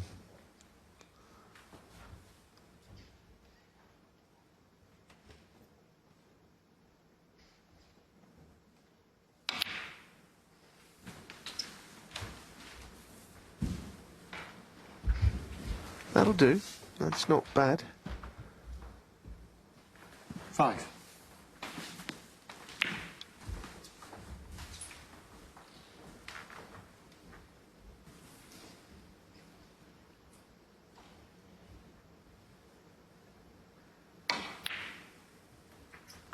Six.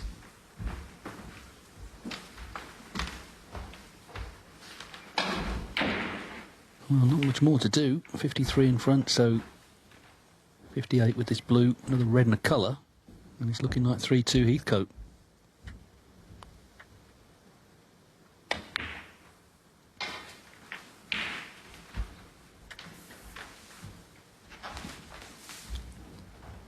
I mean, growing up in Leicester, of course he would look up to Mark Selby and marvel at his achievements. This is a big match for him. And of course it would be a bigger win if he could convert it. First things first, pot this. And then this next ball. 12. And it should be 3-2.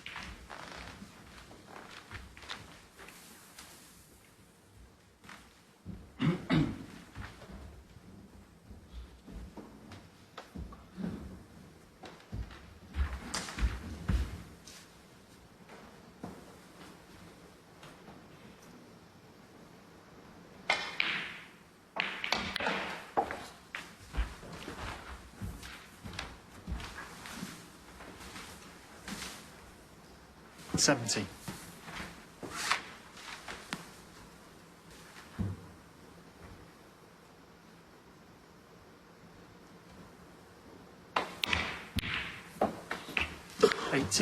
Yeah, that extra red that Dave mentioned has gone in now, so now we are at a point where Heathcote will need a frame to win this match, and this would be a very big win for him if he could get there. I know that the frame that he requires might be as difficult as anything else that's gone before, but, you know, I mean, it really would 25. be a big win for a player who's not sure to be on the tour next year, playing a man who's won the British Open, the most recent tournament that was played in the UK. Somebody I'm sure he has looked up to for many years, being from the same part of the world. So, you know, big sort of half an hour, 40 minutes for him in his career, this, I think.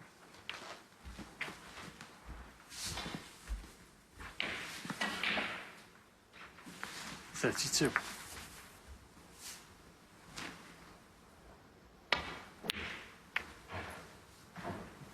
Louis Heathcote, 33. So Louis Heathcote is back in front at 3-2, and the pressure grows on the shoulders of Mark Selby, who's a frame from defeat here in Belfast tonight. So Louis Heathcote, 6. the world number 71, leads Mark Selby 3-2 and needs one more frame to cause what would be quite a big upset this evening. Selby back in form, having won the British Open a couple of weeks ago. Not over yet, of course, but he's in trouble. He's not played anywhere near the level he produced, certainly the back end of that tournament. Well, it's become a very interesting match, though, isn't it? With the way it's going, and Selby, you would think, might be able to just up his game now. He obviously hasn't missed anything by taking his eye off the ball. It's just that he's good at moving up a gear, and he'll need to. Subconsciously, I think players can find a bit extra. Foul. Mark Selby, 4. That might be the best place for that cue ball. Yes, he's left a long red, but it could have been an easy one he left. And it rattled in the jaws.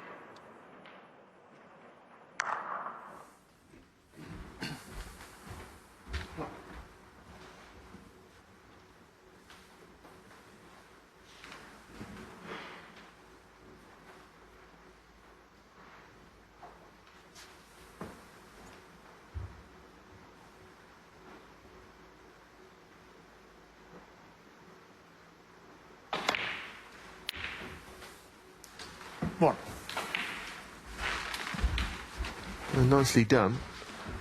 You had to finish low on the black anyway, because when the black is respotted, the red to the right of it will be a problem going forward, but don't worry about that as and when.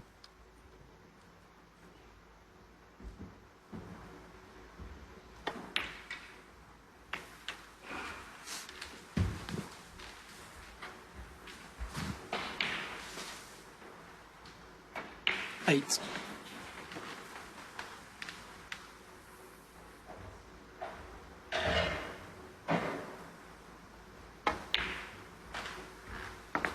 Nine.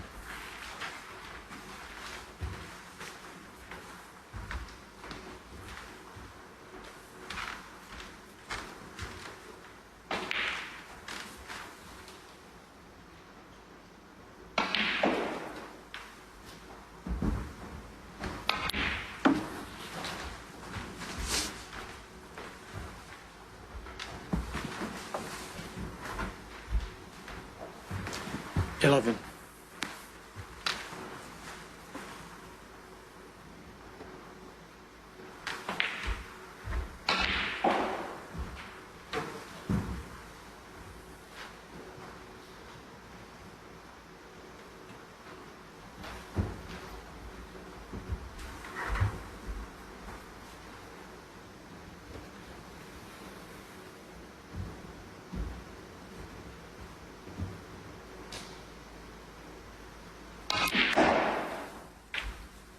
Twelve.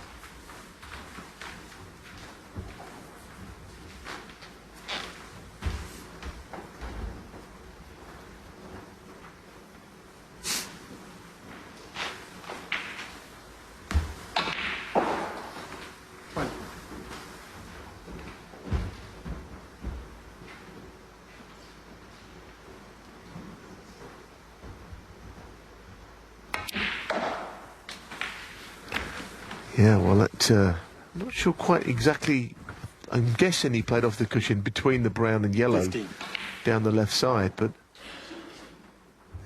it's another one that's got away, I think.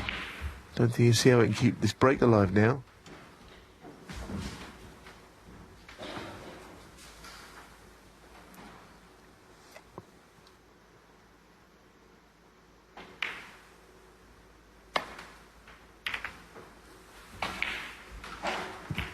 Mark Selby. 15. No, I mean, he made such a good start to the night, that 81. Frame one was good stuff, but it's been very fragmented since. Very bitty encounter. Scrappy.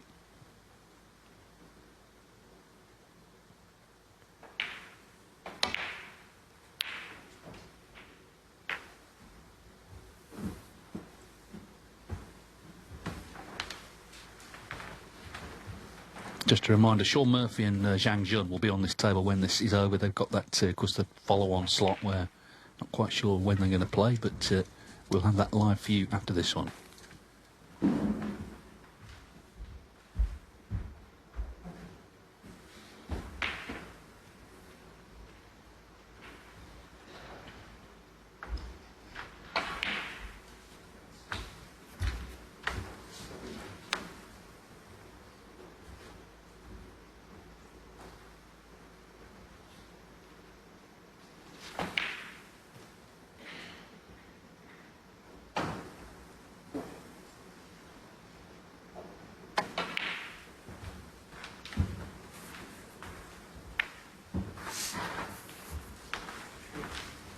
Oh, goodness me, that's so un-Selby-like. I'm not sure. Has he left the red? I think it will cut. It's mighty thin. And the cue ball's just going to plough potentially into other balls if you're not careful. But if it does go, it's worth chancing his arm with it. I don't think he knows for sure. There is a gap between the bunch, but he could hit a number of reds. If the pot goes in, you're almost buying a ticket, aren't you, on a shot like this?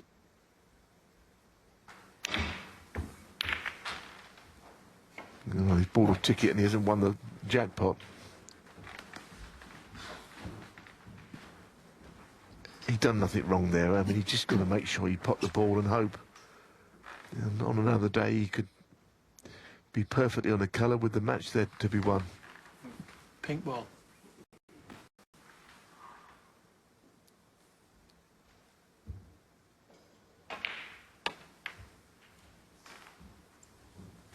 over Heathcote, 1.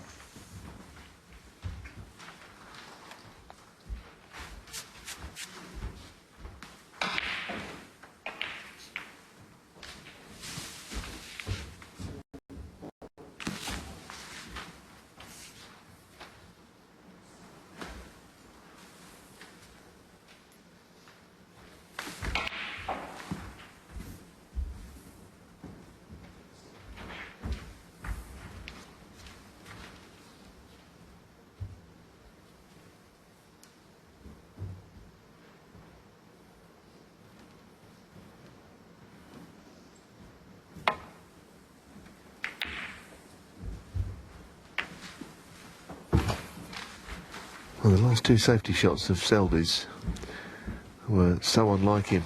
That one was a bit more difficult than the first, but even then I expected him to get up the other end of the table with the cue ball.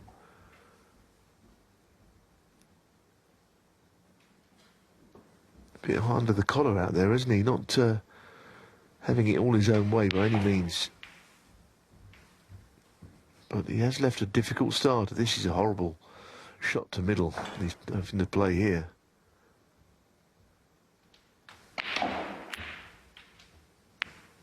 Didn't get anywhere near it either, but it was tough.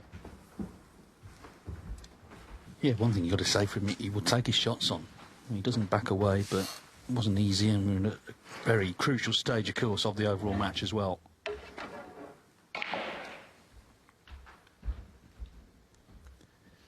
Question is, how's Mark Selby feeling right now? It's been not the performance that he was hoping for, but we know he's so often in the past dug out victories from this sort of position. Tell you what, this opening shot with the rest is not much fun either. He missed an easy one up the table. It's not as if he's starting with an easy pot.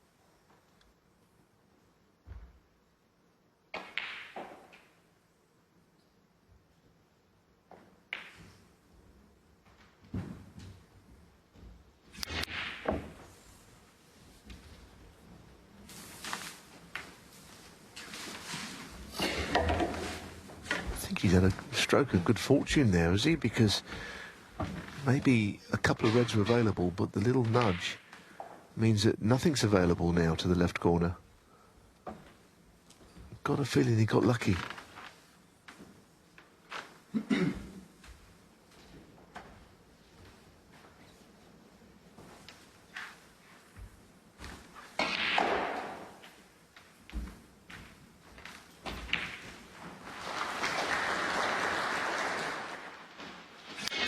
Was the shot now? The red came across. Got a feeling there could have been something available. We never quite got to see it all because obviously we're trying to show you the shot. But Selby might have been quite fortunate the way it all worked out there. From a bad shot, a kiss saved the day, I think.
Well, there's no straightforward route back to the bulk end from this.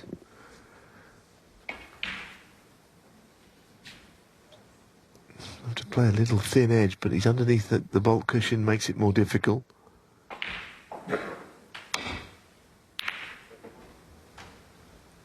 There's always a ball in the way when you who were in a bad position. There was one red he had to avoid, and he hit it half ball. If he tried to cannon that red deliberately, he'd probably miss it.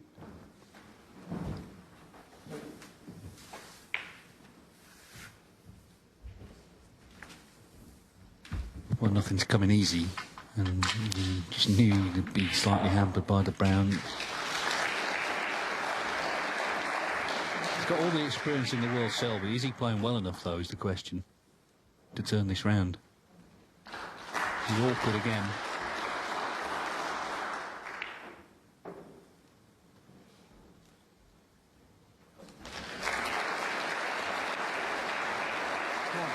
Yeah, nicely done.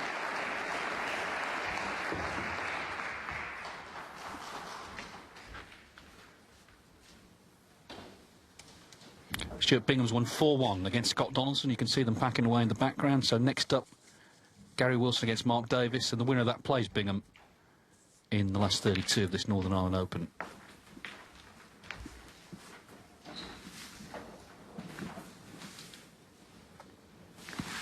Seven.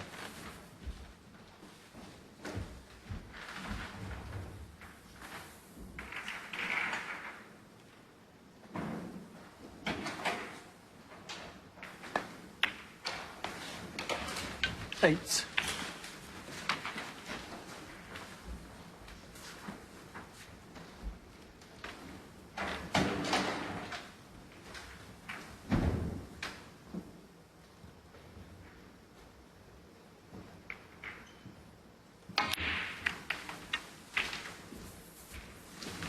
Yeah, nice little nudge there. Now he's in a 50. strong position. Frame is at his mercy, you would say. Little cannon on the red to hold for the blue here. 16. I think the blue would probably go up on the brown spot from what I can see there. I don't think the pink spot's free.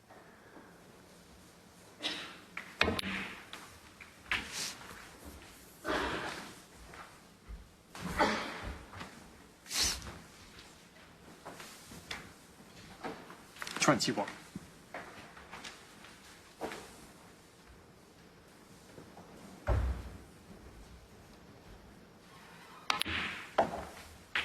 Twenty-two.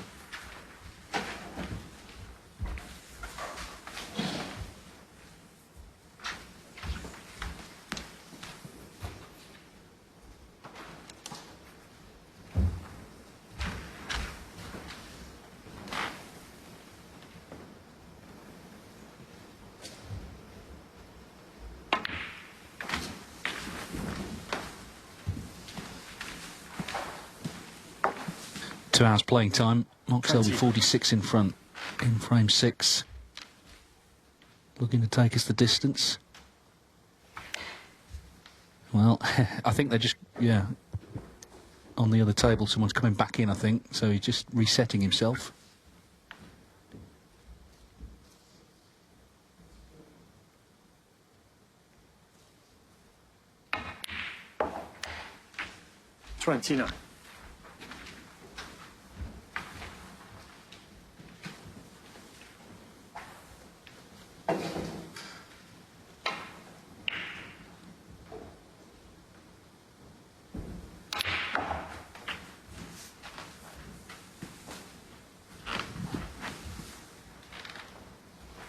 36.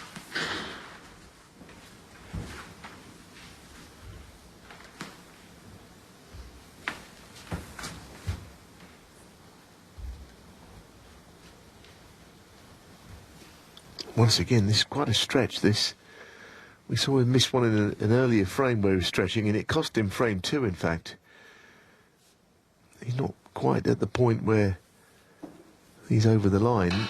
There is one red up the table, and one mistake could be his last, but you do feel that this match is kind of destined to go all the way on what we've been watching.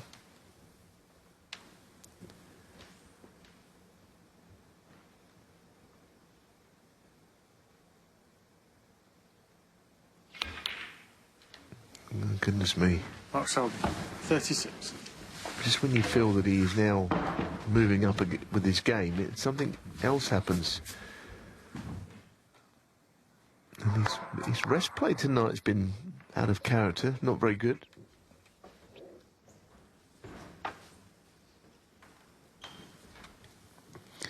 Yeah, 1 out of 5 with the rest, Mark Selby, and he's one of the better ones, isn't he, with that equipment? So, Heathcote 54 behind. Plenty still on in this frame. 1. Well, I mean, this would be a great steal to get this match won without the aid of a decider, which I'm sure 2 or 3 shots ago he wasn't thinking about getting this frame won. He's thinking about what's going to happen at 3-all. Well, I don't know if he meant to play quite as close to that red as he has, but as it happens, it might end up in his favour.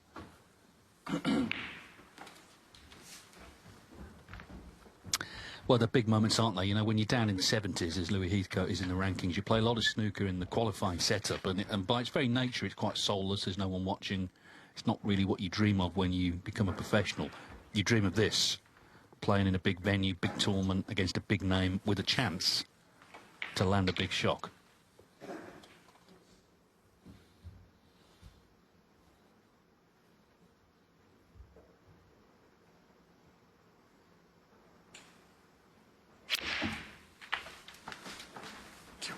Eight. Did well there. He kind of whipped the ball in at great speed to get away from the cushion. I don't know quite where his next red's going to come from, whether he could get on the one below the black into the left corner or what, because it should be a very good position, but you feel there's something not so easy about this. Maybe the 2 reds could be the way forward here, from just below the pink spot.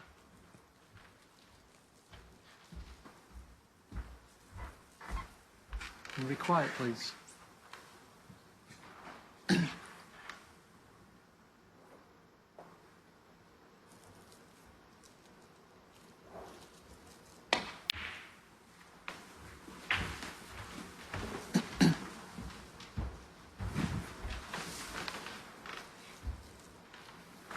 $40.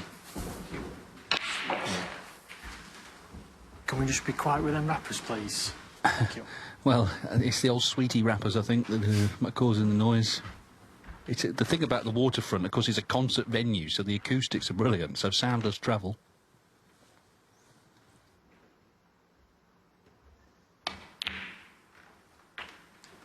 $15.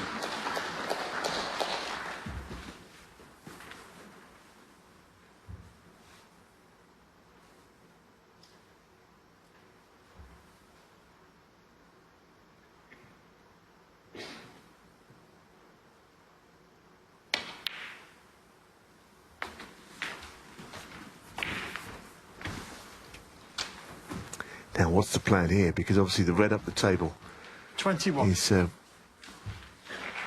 to be necessarily, very possibly, the problem ball.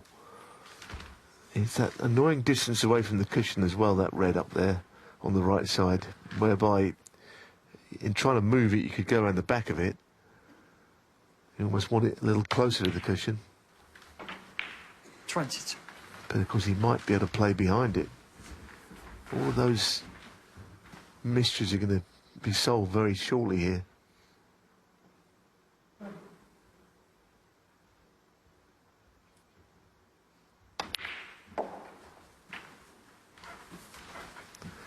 Now it's very important that he gets the angle on the black where it's queuing from. 29.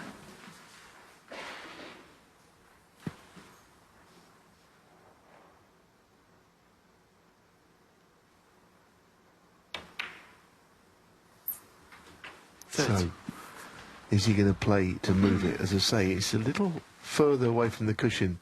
If it was a bit closer, he could go directly into it, or a big target, play off the cushion into it. This is not a certainty if he plays the cannon.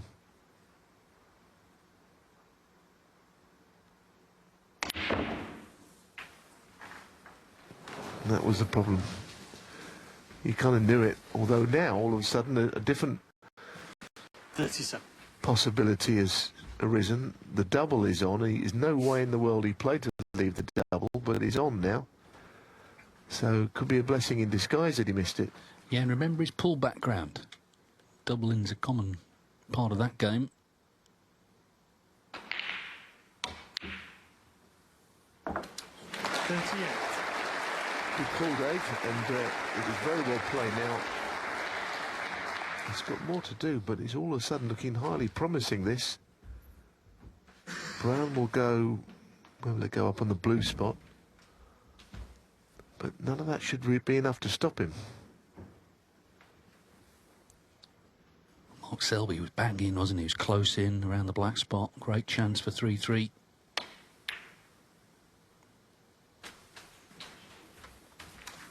Well, he's played to hold. He's finished somewhere in between. 42. He kind of knows, Mark Selby, that his opponent, fellow Leicester player, is one good shot away from getting this match won. Tricky little shot, this.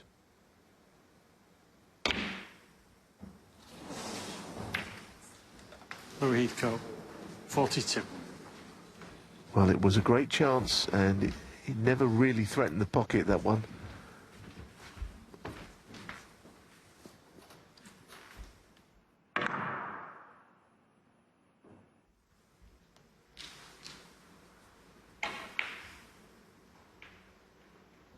Well, we'll see what happens, but he certainly won't be able to say he didn't have a golden chance to win. That was it. How many more will he get? 2. That looks perfect. Green to brown, he's very disappointed. Heathcote, he knows what an opportunity that was to get a match one of this importance to him.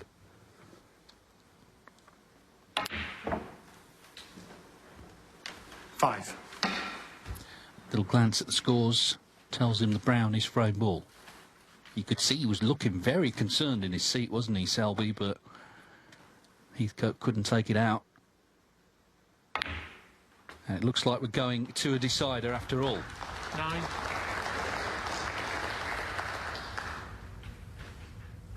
Mark Selby's had a lot in his career. He's had a lot this season, including those 4 in a row at the British way. Open. Wow. Unbelievable. 40. Yeah. I've seen it and I don't believe it. Lost on I'm the last thinking, whack in the English is a Open, double didn't on? he? Ishbrit Singh Chadha, Oh, 5-4, dear. and that great clearance he made. He's still alive, he's not at his best, but we know he will give it everything, because that's what he always does. And he has forced a deciding frame finish. 3-3, all on the last frame.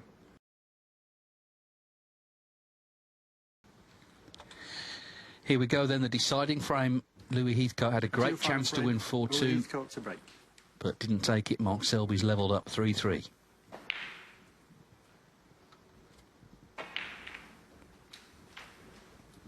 I think all stats are out the window now, aren't they? It's about nerve in deciding frames. Yeah, I think so, and you know, you're right about all the stats not being there, but you feel that if anyone is going to step up of the two of them, you kind of under the impression it would be Selby. Heathcote looked very disappointed. He did well to get close to winning that 6th frame. And he looked quite upset that he didn't get it won. However, the match has been full of unpredictable shots played and missed. It'd be quite fun, you know, we're complete neutrals here. If this went down to the colours, it could be very edgy. And I'm sure the crowd would like it. They've been very attentive watching this match. It's been an interesting one in its own way. Now, this is a very tough long pot. He can knock them in when he's playing well.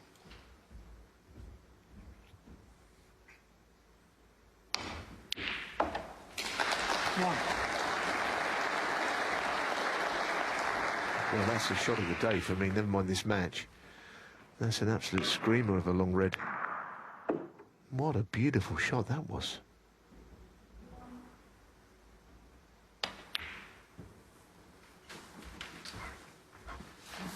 Well, his highest break in the match 42. That was in the last frame. What a time this would be to improve it. Stunning opening red. 8. Yeah, I mean, I associate him with hitting the ball hard and accurately, but there he just floated it in. It's beautiful. Yeah, and keeping that same attacking mentality, that's how he plays, but to still have the confidence, as you can see, points absolutely dead level. Frame score dead level. That's how close it's been. I mean, it's one of the oldest cliches in snooker, but you really do need a good in early in a decider, an opportunity, and he's got it. And whatever 60. happens from here, he'll know that he's had the chance to put points on the board. Saying it's a frame-winning chance yet. Clearly isn't, but it's a good chance. 17. Cue ball's got lost a little there, to the point where it goes to the corner very easily.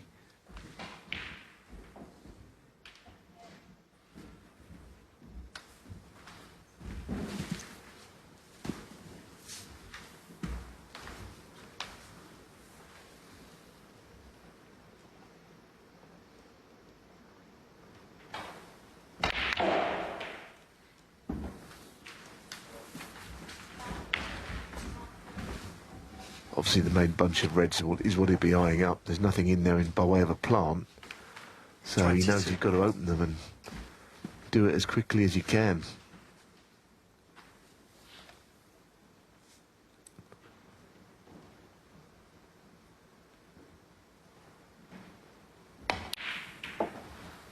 $23.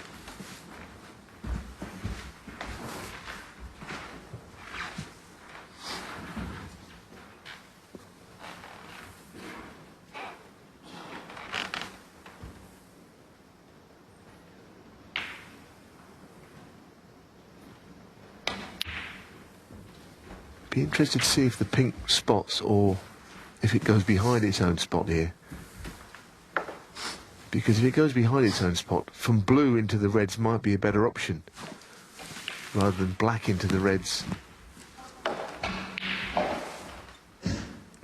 Could be a slightly bigger target from the blue, but I'm not sure he can easily get behind the blue. It's a very 29. compacted bunch of reds to play from the black upwards. Yeah, I think he's going to play blue. And that 30. is played to absolute perfection. This is the shot, biggest of the match.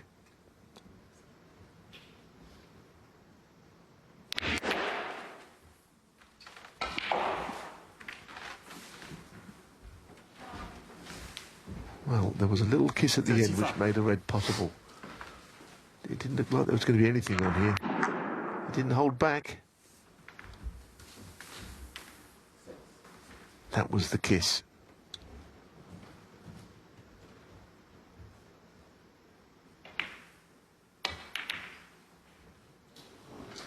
Laura Heathcote, 35. It's not enough, is it, in the context of this match, 35. He knows it better than anybody.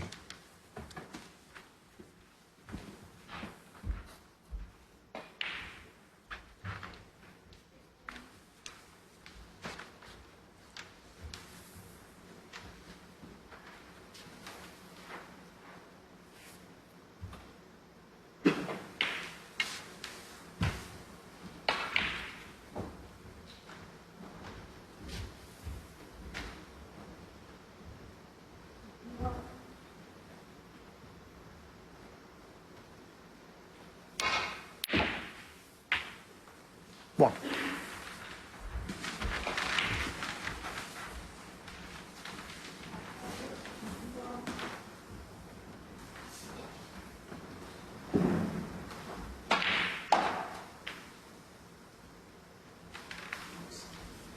Mark Selby, 1. Well, I mean, of course, he wouldn't have wanted to be playing that. I think he must have played on pink or black off that red, but as it happens, it's not too bad. The reds have opened up a little bit. from the shot that Heathcote played, where he tried to split them.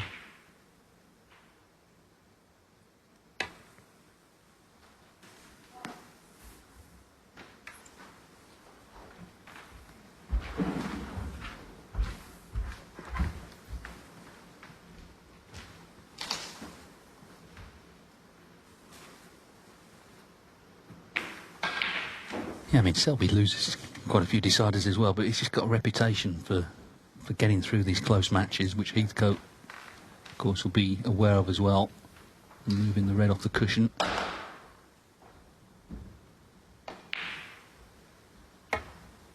mean, he's the only player, isn't he, who's won a semi-final at the Crucible that went into a 5th session. I mean, you'd think 4's enough, but he couldn't get it finished against Bingham that time. They had to come back later that evening.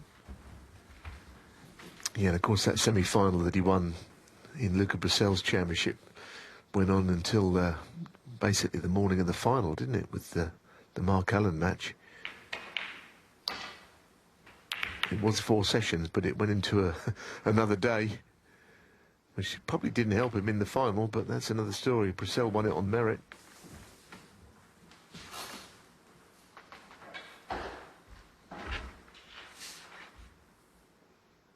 Now, how confident is he feeling? I'm sure he's not feeling quite in the form that won in the British Open down at Cheltenham Racecourse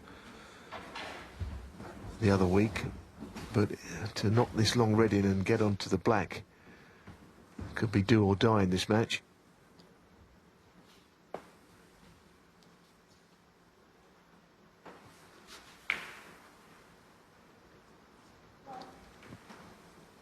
He's playing it.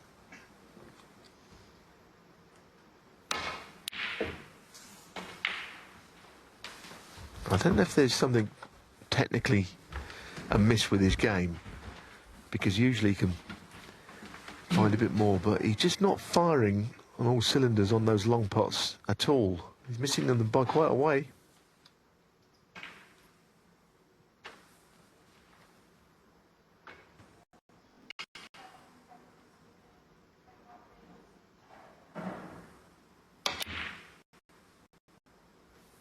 One. So Heathcote back in, 35 in front with that red. He had a good chance, you've got to say, in the last frame. He had the early chance in the decider. Now he's got a third to win this match. I thought he looked nervous at the end of the last frame. He was shaking on a couple of shots. Now I understand completely why. This is his living, and it was be a momentous day for him, I think. And all the players he probably would like to beat as a player, I'm sure Mark, probably a good friend of his, but he's someone he'd like to get on the right side of. It would be a real feather in his cap as a player.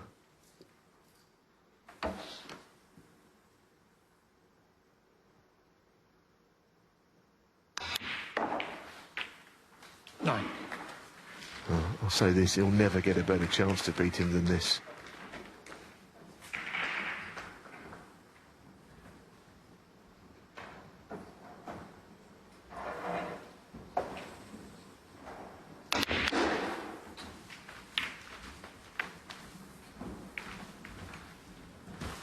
He opted for the almost a sledgehammer approach there into the bunch, and he again has fallen short.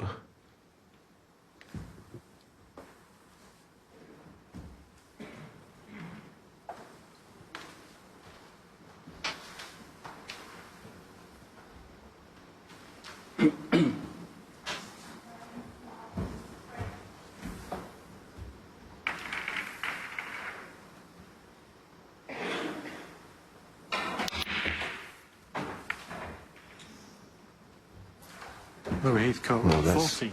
not a good shot by any means, goodness me. If you're going to play the double, surely you've got to allow some element of safety. I think he lost his composure there. He knows he should have won. He may still do, but this shot, if the double doesn't go in, you need some sort of cover. He's opened the door for Selby. One.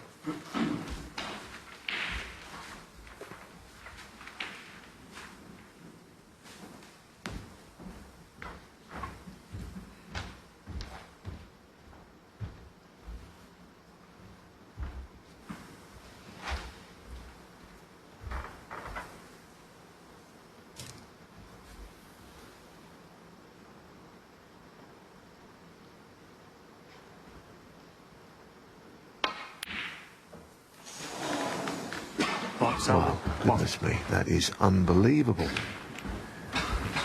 Unbelievable, what a miss.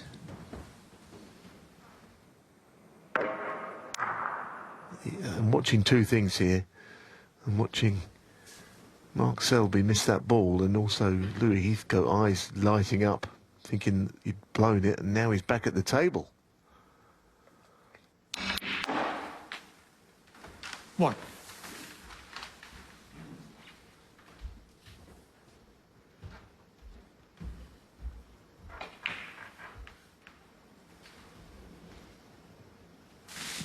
Well, this chance has come along unexpectedly.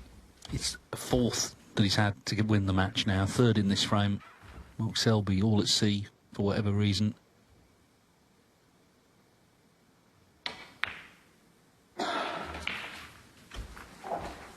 Yeah, and this really is it, isn't it now? Crunch time. There's no way back from here. This is the chance that he thought he mightn't get.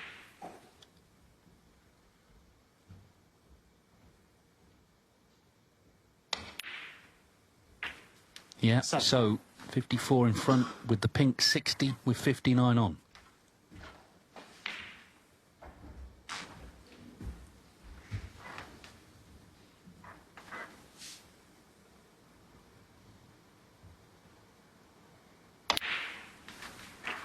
One snooker needed. I thought Mark Selby's performance in that final of the British Open against John Higgins was one of the best we've seen all season, but tonight he struggled for whatever reason. 13. Heathcote has struggled to get over the line, but that man needs a snooker. Heathcote would love another red in. He would love this in. And in it goes.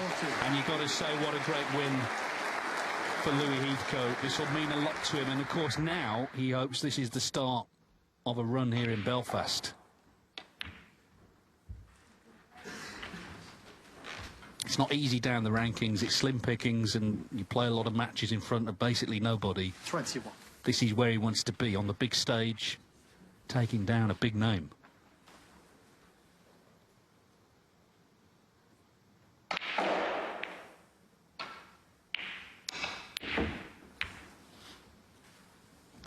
.68 in front, 51 on, there's surely no way back.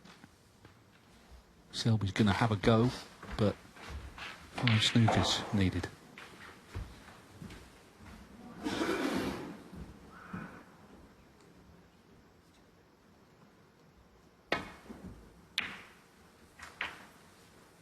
One.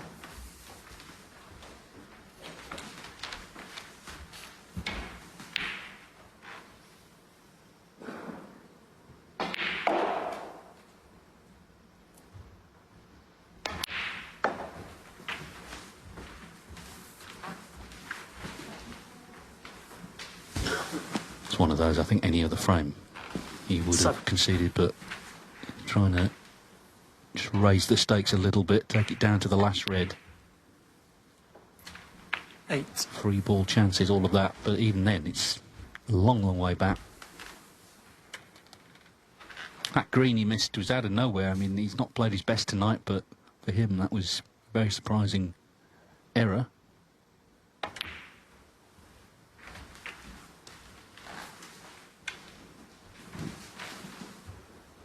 $15.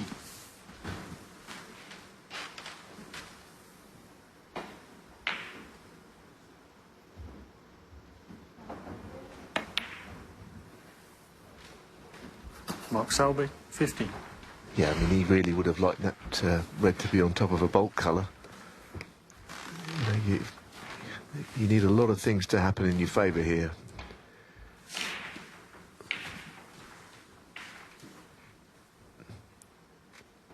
He doesn't want to hit this at any pace.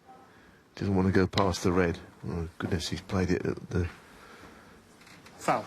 big pace, basically, and he hasn't left a free ball, but he could easily have done so. It's a nervy old occasion.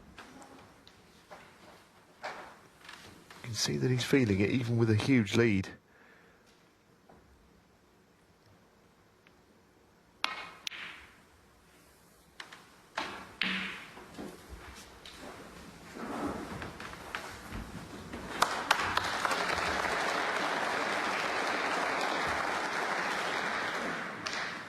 be honest, if anyone's going to get 5 snookers, it is Mark Selby.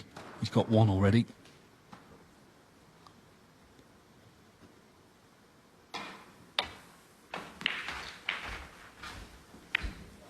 It's a good hit, that, you know. That was one that could have been missed. And Selby acknowledged it. It's strange, isn't it? You never quite think you've won. He's thinking he only needs 4 more snookers. There's an awful lot to have to get.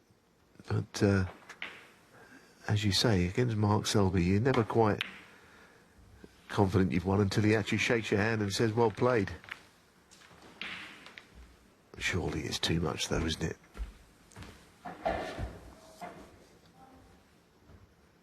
Yeah, I mean, Heathcote has to be disciplined and make sure the cue ball's not running towards pockets, all that stuff. If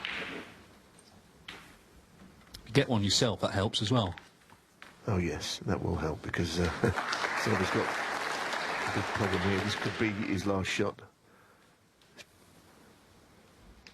And he hasn't played well tonight, as you say, Dave. He really hasn't. He's had lots of chances, too. Just not happened for him at all in this match. Players are not machines, of course, and he's on the back of a terrific week, although he didn't play, as you know, we mentioned earlier in Wuhan.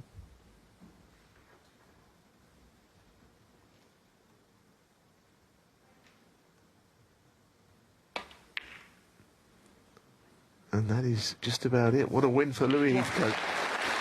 Yeah, regardless of Mark Selby's display, a fantastic victory for Louis Heathcote. One of the best of his career, and he hopes now that's a springboard for a deep run here at the Northern Ireland Open. It was a battle of Leicester. Mark Selby, the recent British Open champion, was the favourite, but it's Louis Heathcote who gets the win, a big upset, 4-3.